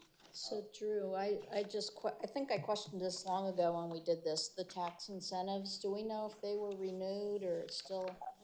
That'd be the part I would question. Okay, and raise that again, Laura, I didn't quite catch it. Tax incentives. Like by the picture, there's a whole section on tax incentives and when they were brought in and they have to be renewed. So I don't know. We would probably want to check and make sure. Okay. They're still in place. Okay, so I think that would probably be a question initially for the township. I'll double check with Kathy, but I believe that she went over the flyer and she said that it was up to date. Okay. But I'll double check. Okay. Can we ask you to double check that then? Absolutely. Please. And then if so, does the committee want to go forward with getting copies of this to distribute at the Cooks Creek watershed event? Yeah. Yeah. How many do you need? Okay, so Carol, please bring that to Kathy Gorman's attention and double check that. And if so, we would be prepared to move forward with that brochure as it is. I don't know. Get back to me on that one. What's the date of that event again? The 13th of July, and I will send out Yeah. a little survey to see if people want to volunteer and what times. I just didn't want to do it too soon. We set up a sign up genius or a Doodle. Yeah, sign up genius, sorry. Is it already? No, I haven't done it. True. I'll do it and get it out this week. I just wanted to get closer to the date. Is Kathy speaking? Yeah. Kathy, did you have a comment or a concern?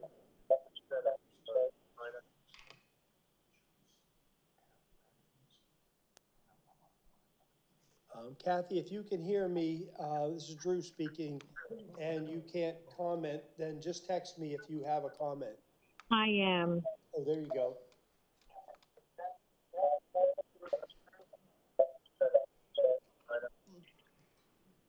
There's such a lag. It's hard to,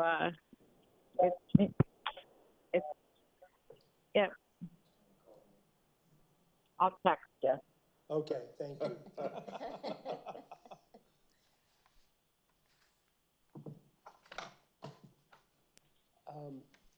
We'll wait for a moment and see what Kathy's question or concern is.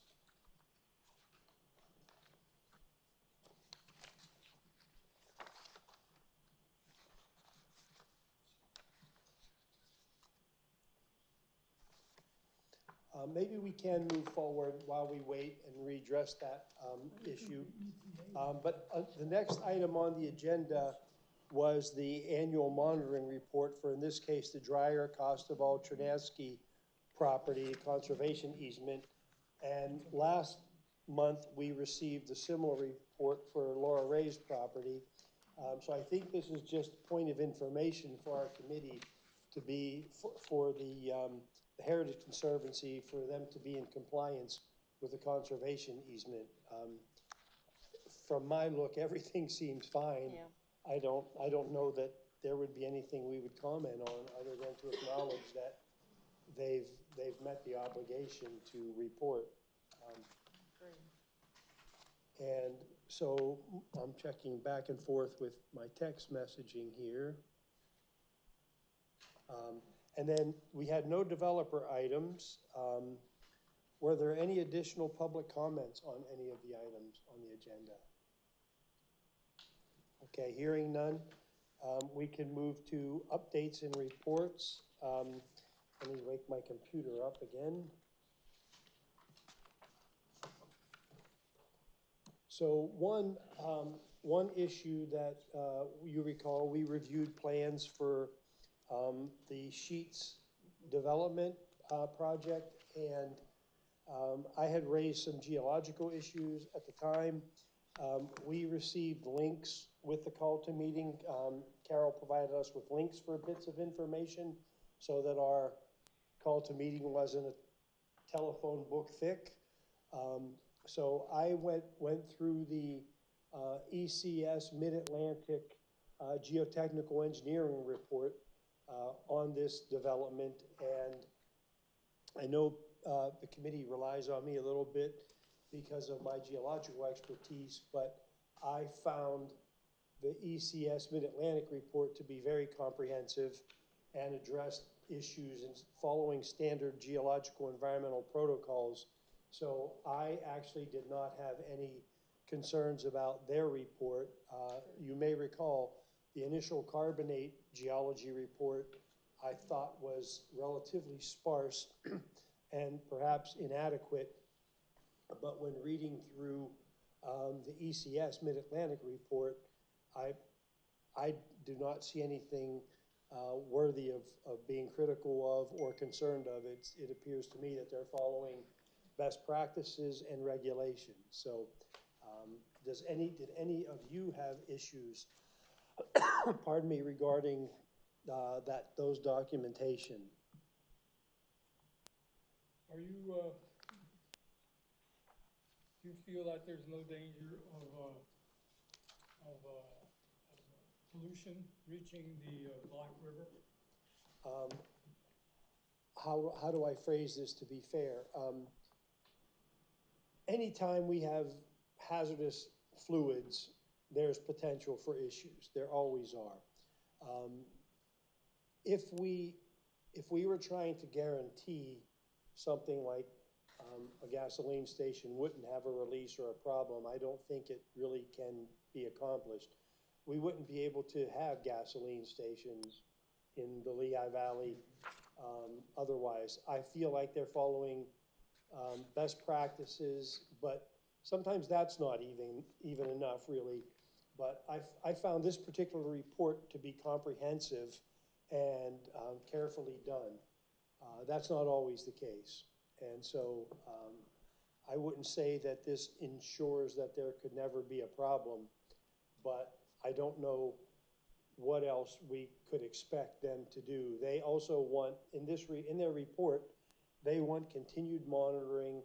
They want to make sure that, in essence, this isn't a tacit approval, but rather they recommend that monitoring be done as they move forward with this project as well.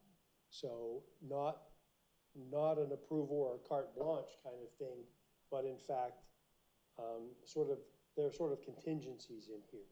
What kind of monitoring? Piezometers for groundwater level monitoring, and perhaps reactions to newly discovered issues that might come up as they're going through the development process. Are they gonna drill wells to monitor, or are they just gonna monitor? Yes, they're recommending piezometers, which are wells, in essence.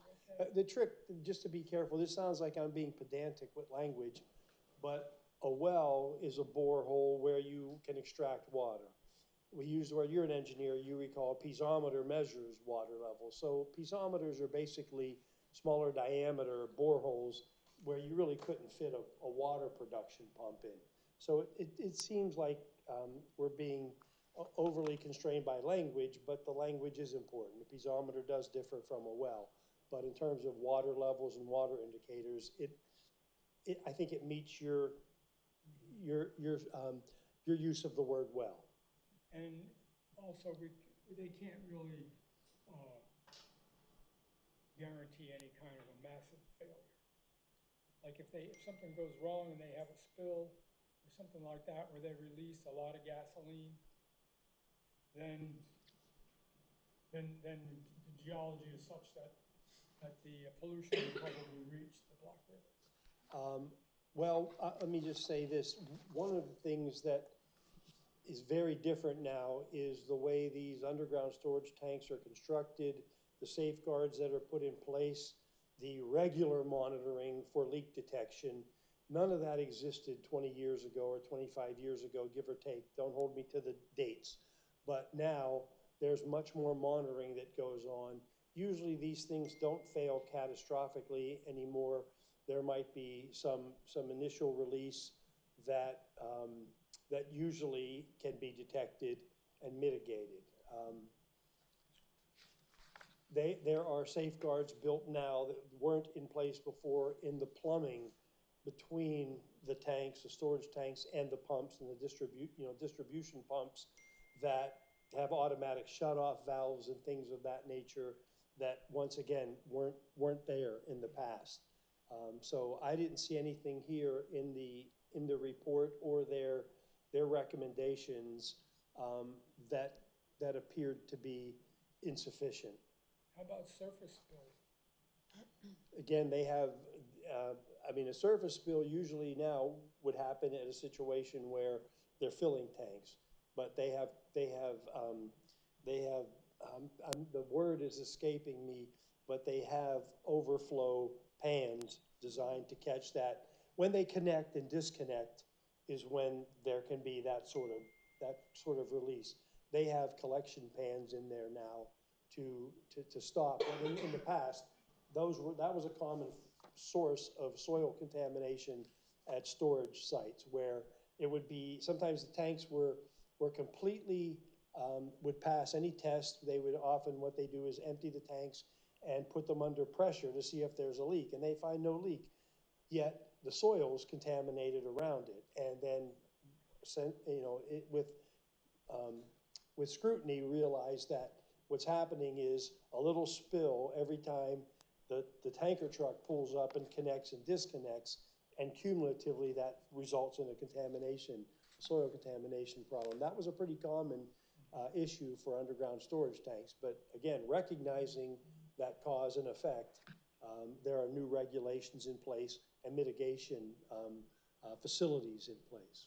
So I didn't see anything here that seemed out of line with providing the best types of protection and evaluation of the site in the first place. The only thing that's strange, we've had earthquake recently. Right. And that's a new issue that we haven't dealt with. So I don't think it's a problem, but. Actually, we have had, I think there's been more earthquakes in this region than the general public is aware of. Right. I think we've become much more aware because of internet news spreading. And so I mean, as geologists, we've been aware of them. And the Redding, sometimes we use the word Redding seismic zone. It's all the same rocks through here. And there is low level seismicity that's been recognizable for a number of years.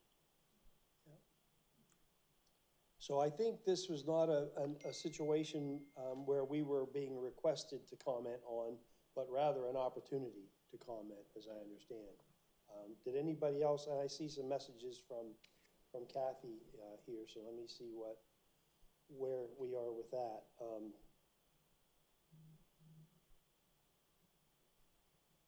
Okay, so so now let's go back for a moment. I was just trying to make progress to give Kathy time to the presentation by Amani Reed. And one of,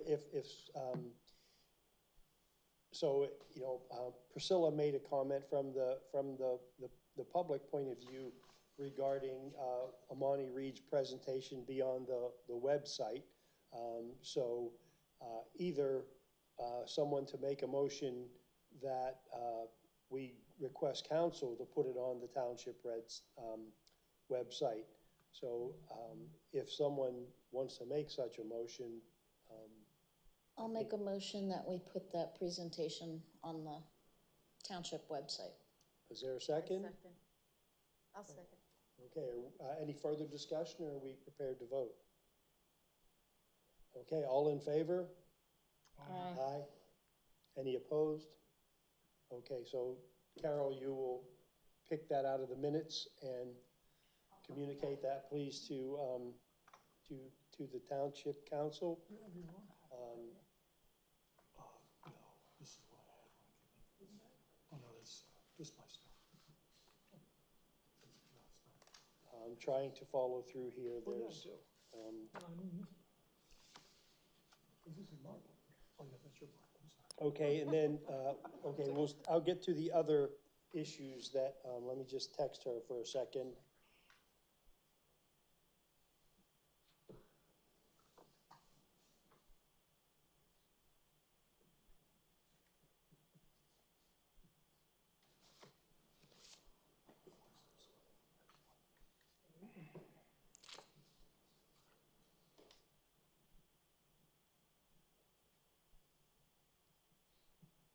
Okay, so moving forward to updates on in this case, the letter from the EAC to Code Enforcement Officer. As I indicated at the last meeting, I sent an email to the township manager informing her that whereas we realize that the activity on Apple Butter Road was not an issue for the EAC insofar as we do not have oversight over zoning issues. However, I pointed out that the EAC was interested in this issue and brought it up in the first place because of the likelihood for contamination and environmental impacts of that activity, and asked the township manager in writing to please forward our concerns to the new zoning officer. So that was basically an email of communication and a statement of concerns. So I did follow through for that, and that was moved forward. There also was a follow-up here for us to, again, just an update that the Bethlehem landfill spring cleanup for residents on June 1st.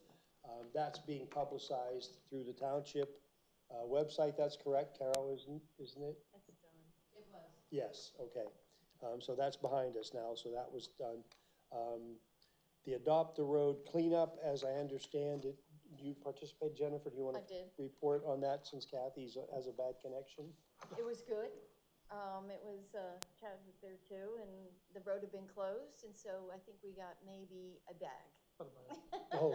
Over seriously. Yeah. Yeah, so it was good. Yeah. Okay. About a Yeah. bag. We look forward to the fall. Did you fight over that bag? Oh, it was one full bag, you mean?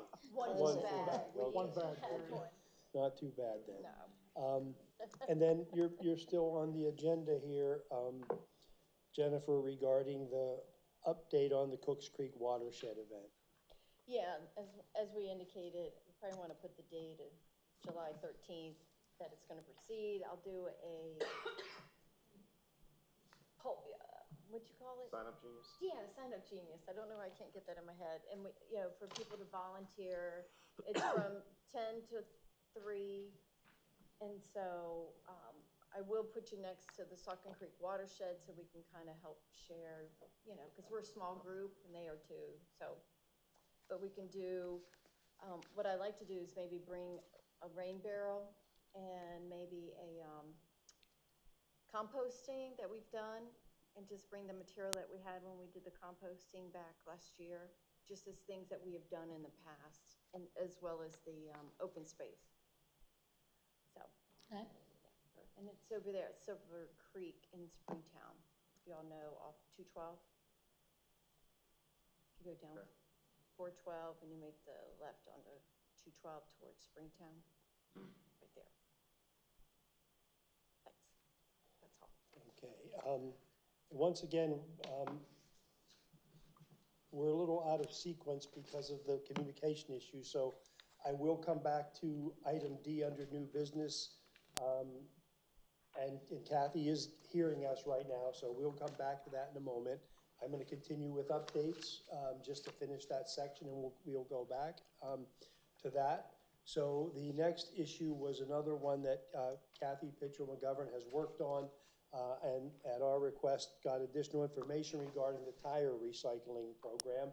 And I'll read this to you from an exchange we had that we raised the question at the last meeting, what does Alina do with the tires? And their response was, tires are processed and recycled into various things, including cement, electricity, oil, nails. And so that was their response. And then the question this communication also was between Kathy and Kathy Gorman, the acting township manager. And Kathy had requested, as you recall, we had a conversation about requesting council to approve, say $150 or something, contributing $150 so that we could use that money to pay for the first however many tires $150 would cover in that event. So Kathy Gorman responded that she would need a motion to bring that to council, a motion from us to request that contribution from the township. So that really brings, I think we would need to wrap this into one motion, a motion to have the event, the tire recycling event, and second, to request $150 to provide the first X number of tires free of charge. So I would first ask, is there further discussion? Ask a question real quick. Did she find out if the borough did vote on it and if they're participating with $150 as well? Because that was on the table. From Hellertown. Borough. That part, let me look through here again. I was of the impression I don't see any that being directly addressed here, but I was of the impression that the idea was that we approach our township council and then approach the borough, or was that? She said the borough was having the meeting the following Monday, so they would have had the vote on that already. Yeah. Let me see. I think I saw something that was like Okay. $4 a tire or something like that. I think it's 3 with Okay, so no she was rim. looking for $125, first tires free, because we had $150 was part of our conversation before, and now the email said $125. But I think that And amount's wrong. Wouldn't cover apparently any of Hellertown it. have not responded yet. They're waiting for a date and place. So we're kind of in a catch-22, it sounds like, where we don't have the ability to solve both of these problems ourselves. So I would suggest we move forward with making a motion to Lower Saucon Township that Kathy could use as an impetus to go to the Hellertown Council. And date and place was an issue here. Hellertown's waiting for us, is where we are. I'm looking back here now to see what in the minutes, to see what our conversation was regarding date and place. I would imagine the place would have to be here at Lower Saucon Townships.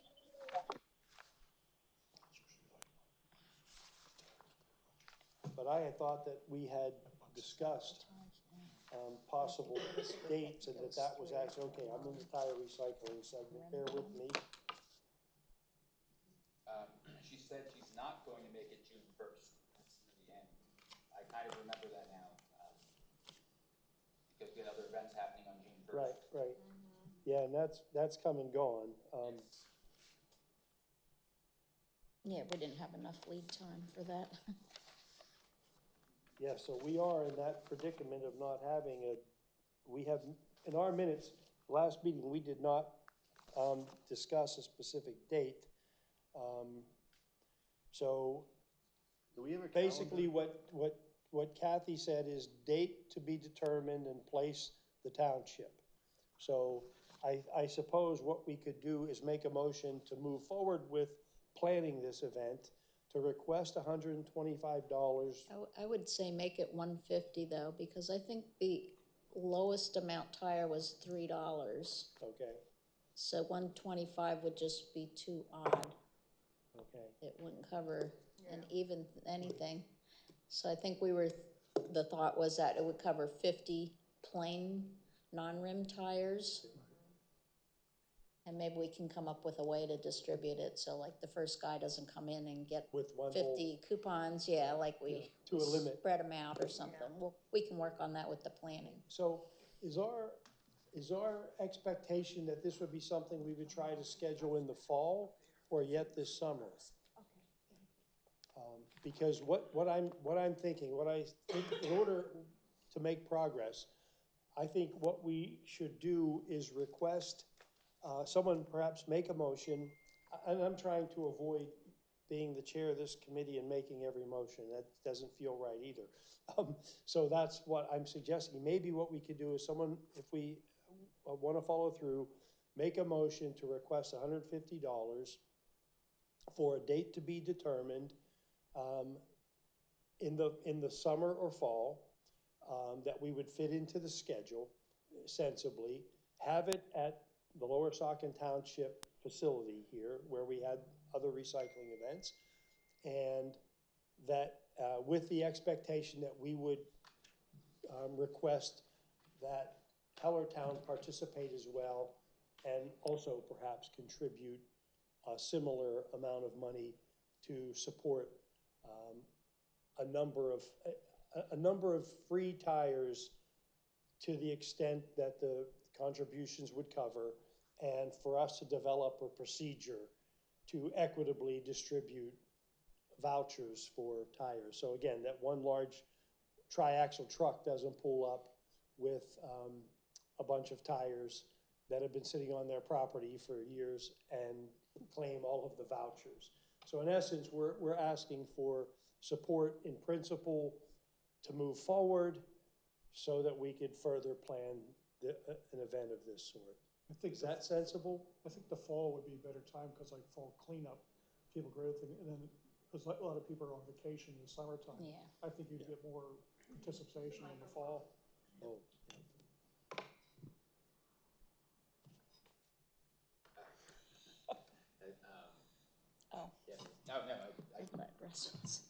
Just repeating that Russell said that we would like to do it in the fall, less people are on vacation. And Kathy just texted as well, fall, and that would be perfect. She must have heard us say fall perhaps. So does someone want to articulate a motion? And I would just reiterate, I think the main point is to request funding and to provide us with the opportunity to plan an event and for us to request that Hellertown participate. I think I'm making a motion. Maybe I should just make a motion. Make it. Okay.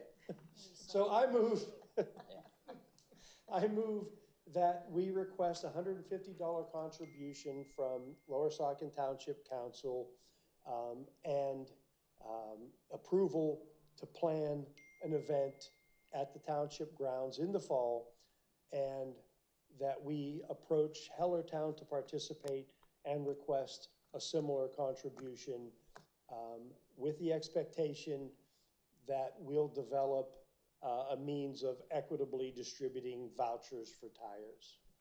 I second that motion. Okay, all in favor? Aye. Aye. Aye. Okay, so a motion passes. Carol, if there's any issues with respect to formulating a language, just email me and I'll try to reiterate this. Okay, there we go. So now I have to look back to where we are at this juncture. I think We're at this recycling. okay, the Fall Clean Earth Recycling, September 28th. So Chad, that was, I see your initials here. Do you have an update or report or what? I don't actually recall the details here. No, I'm not involved with the planning necessarily of it, but I can be a volunteer for that day. Okay. Sorry, Chad. That's okay. Okay, so you'll volunteer for that day. For that, that's being I run. see that we have this, There was information here. there's an information sheet in here, and I just would want to make sure that this is published on the website and is available with some multiple advertisements, notifications to, in advance of it, so everybody in the community knows about it. We had talked, while we were doing the cleanup, about trying to do some subcommittees here for some of these future projects so that we can maybe plan and discuss them in more detail outside of, our general committee meetings here. Right. So I guess that leads to the last item here. Yeah. Have you been able to go through the spreadsheet and have you gotten responses from everyone So, on? You're the only one who caught my attention on the email by sharing that, by recirculating that document back to me. So I probably should have recirculated it back to everybody one more time, but I'll do that. If not tonight, tomorrow, I'll recirculate that spreadsheet. Chad added his initials to participating and just ask. And also you had one or two more suggestions in there, as I recall. Maybe. Let me just see what I had. I just, looking at your, oh gosh. Open, recent. Okay, so I guess what I thought, under additional items for consideration, you had placed your names, and we had that sort of holding pattern for things further down the list, and it was painting fire hydrants and making bat houses that you had put your Additionally, names by, right. yeah. And there was a few other things in there that I'd like to be involved with Yeah. as well. So what I'm gonna do again is I'll recirculate this, and anybody who wants to volunteer for other things can certainly do so. Kathy supports it too. Right, and Kathy If you supports need me to that take a lead subcommittee role on some of idea. these things, I will. I'm sorry? If you need me to take a lead role on some of these, I will. Okay. I'll try to help out in that way.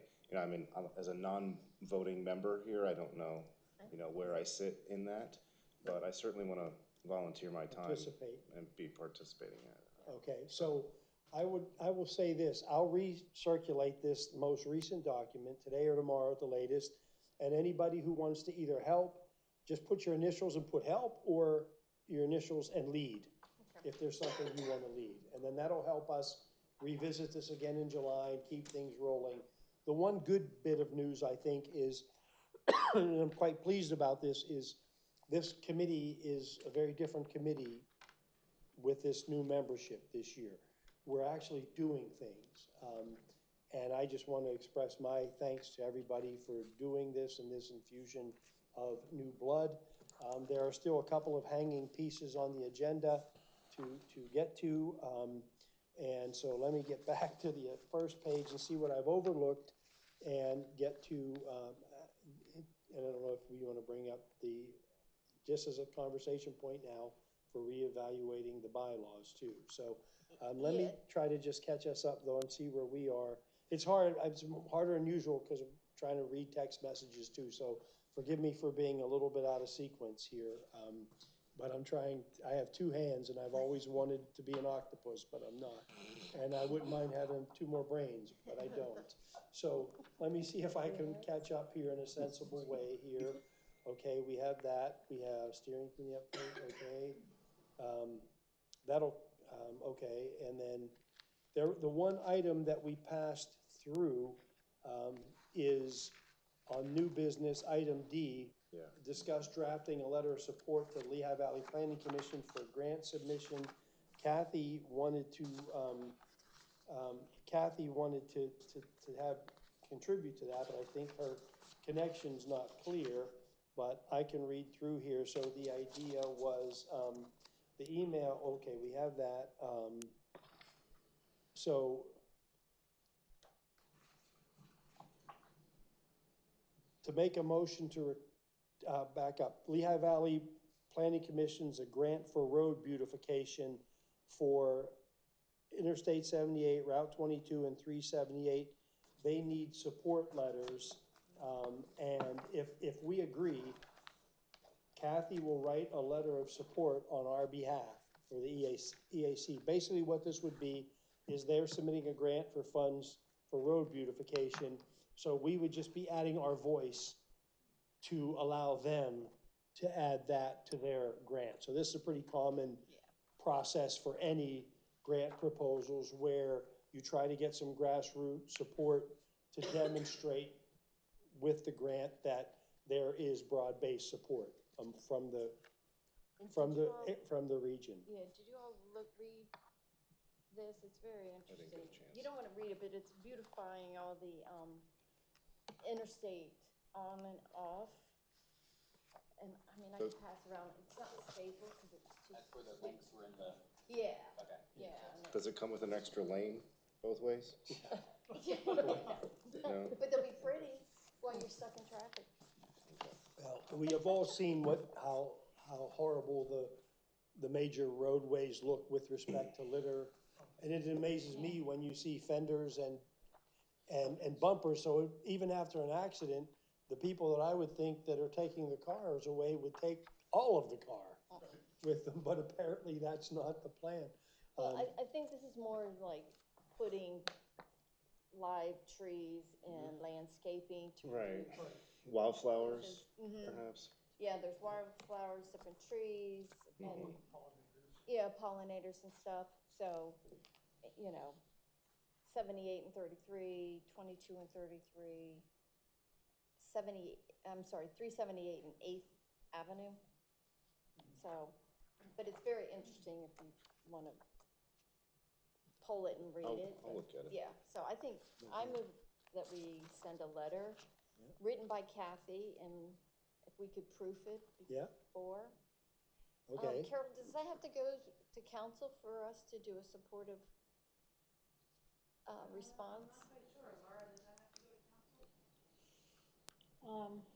I don't know. We can just share it, I guess. Okay. We can circulate, let Kathy write it. We can Circulate it. if we have any. And we can simply, I mean, I don't see any problem with just sharing it then with Kathy Gorman to say, hey, we can do this, right? Yeah. And follow that way. Yeah. Okay. Kathy, I'm assuming you're hearing us right now that we have agreed to let you draft a letter of support for the road beautification grant proposal and then share it with us, and we would be happy to make any additional suggestions and then share it with the township manager to make sure that we can submit such a letter from our EAC to support that grant. So if we need a motion, I'll make a motion just in case. Then we have it. That we have Kathy draft up a letter supporting this LVPC grant submission, and then we'll we'll, pass it along to Kathy and get her blessing. Second it. All in favor? Aye. I think we have. I just wanted to say, I guess there's a distinction if you want the letter from EAC, like to the LVPC, or if you want the letter from Lower Saucon Township Council. If you had a separate motion to ask the council to also write a letter, you could also entertain that. That sounds like a better idea, that if we can submit one on our own, we submit one, and that we request the township to submit a letter of support additionally. Okay. And I see nods, so I don't know that we need a formal vote for that. This group's easy to read. Don't put that in the minutes, but this group is easy to read. So. But I think if it goes to council, we have to have it voted on, right? Yeah, let's do it, and then they so can't tell us. You wanna Then they can't tell us. You wanna we need to modify do your it both. motion? Amend the Sure, motion. yeah, I'll just amend my motion, so we'll also add to that, we will ask that council as well consider drafting their letter of support as well. So all in favor of that amended motion? Aye. Okay, motion passes. Is there a second to that one? Oh, Jennifer second, yeah. Jennifer, you mentioned it would be new business that, that for us to act has to be on the agenda.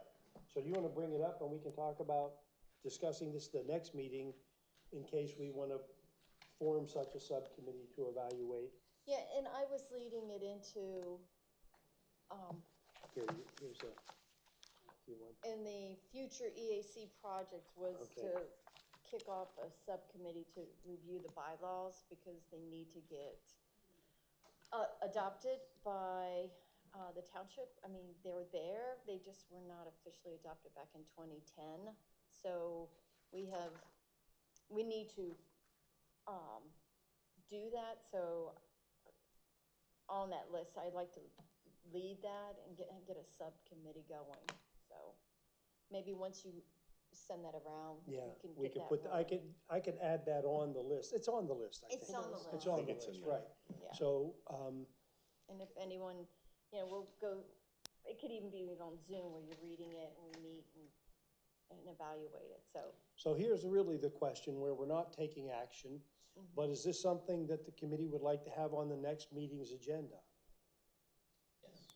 Because we could put that on the agenda and form it. The other thing that I will request that goes on the agenda is, you may recall, we had originally planned for the groundwater, Saucon Valley groundwater flow presentation that I was going to develop. And then I asked when we were developing the agenda, probably is now, dates back a week and a half, 2 weeks, that I asked that we remove that from this meeting agenda because we had an outside speaker, and to have 2 presentations just seemed like too much. And looking at the clock, it would have been, because my presentation will be 4 to 5 hours. So I will put that on the agenda. I know Alan has been very interested in this for a long time. So I'll put that on our agenda for next month, and I'll put a small presentation. I've already done that. Together. It's already on July. Yeah, okay. I just ask that we manage our time, if I can. These meetings are long. Yeah. So we manage our agenda. Like I removed the litter. I know. Yeah, no, but we have tried, but, again, not to be defensive, but of course, we really didn't know if Amani's presentation would be 10 minutes, half hour, and then what the public attendance would be. So, I'm mindful of it because I don't want to be here till midnight either. But again, that's because we have really, not kidding, we have an aggressive group here that wants to do things, which is great. And then one final thing is, we had talked about this at the last meeting. Carol had drafted a letter. I will read the highlights to address the issue of Environmental Advisory Council attendance.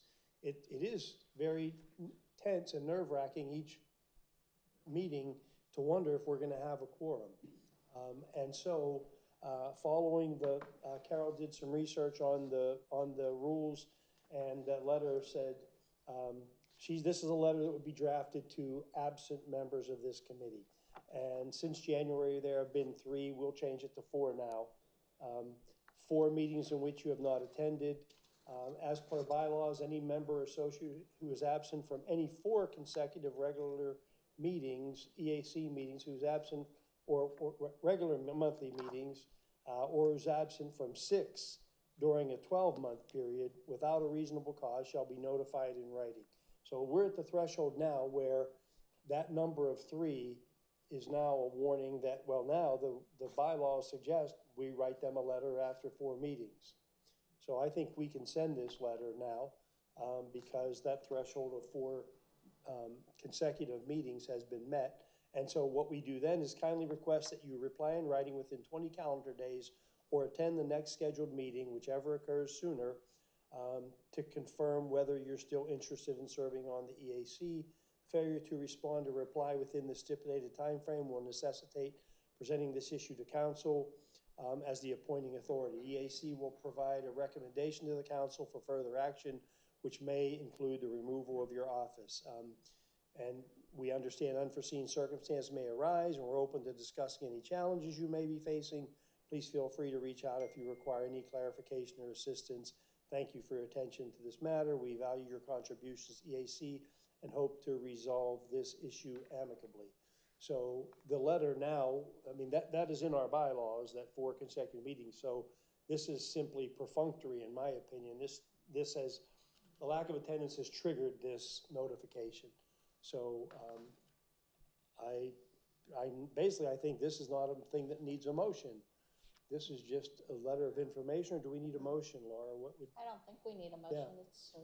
So we will just, if you will just amend the letter, send me a copy again real quick to run through it again, and then we'll move forward with this, okay? And that should be out before the next meeting?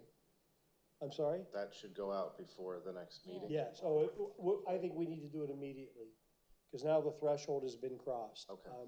And if the individuals who've not been attending don't want to participate, I mean, as judged by their feet, they haven't been participating. We need to fill these chairs so we can get our work done and get more people that are to volunteer and helping, et cetera, et cetera. So I think this is more of a point of information than anything. Okay, this brings us to our last favorite item, which is to review the minutes. Did anybody have, through reviewing the minutes, any errors or issues to that needed attention?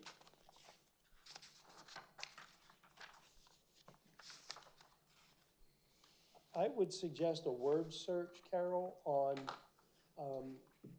the spelling of the tire recycling, because in the email that came from Kathy or someone, it was spelled differently than in our minutes, and I'm not sure which is correct.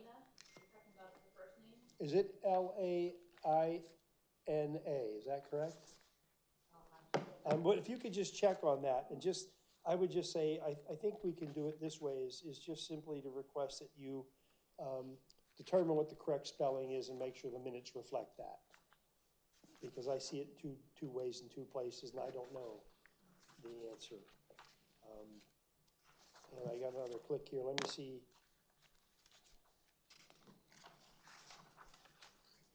Okay, yes, Kathy's in agreement with what we've been doing here. Oh.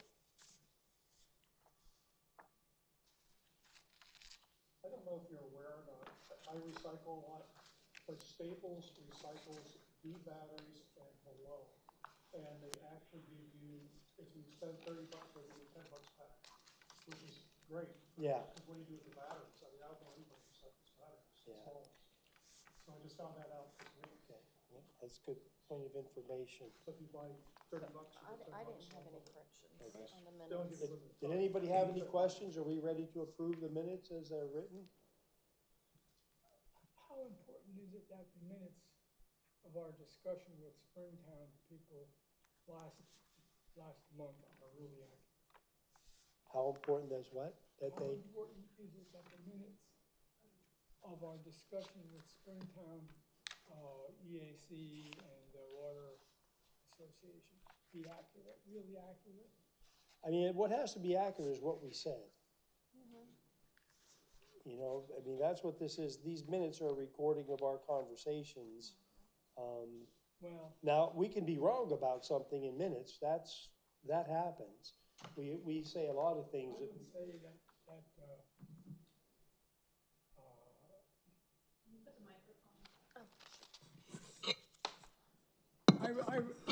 because I'm interested in that, I read it over. There's a lot of typos in there. And if I wouldn't know what they're talking about, I would be confused. So there's a lot. Now, you know, basically we should maybe just leave that go and go over it again for next month. but here's what I was just gonna say. Yeah, I just looked here right now and, I see a typo right away too. So why don't we do this? In the interest of time, let's each take it upon ourselves to read these minutes over for the next meeting so that we can make specific recommendations time efficiently. To meet both Jennifer's suggestion that we be efficient, to meet your suggestion that we be accurate. Let's read the whole set of minutes.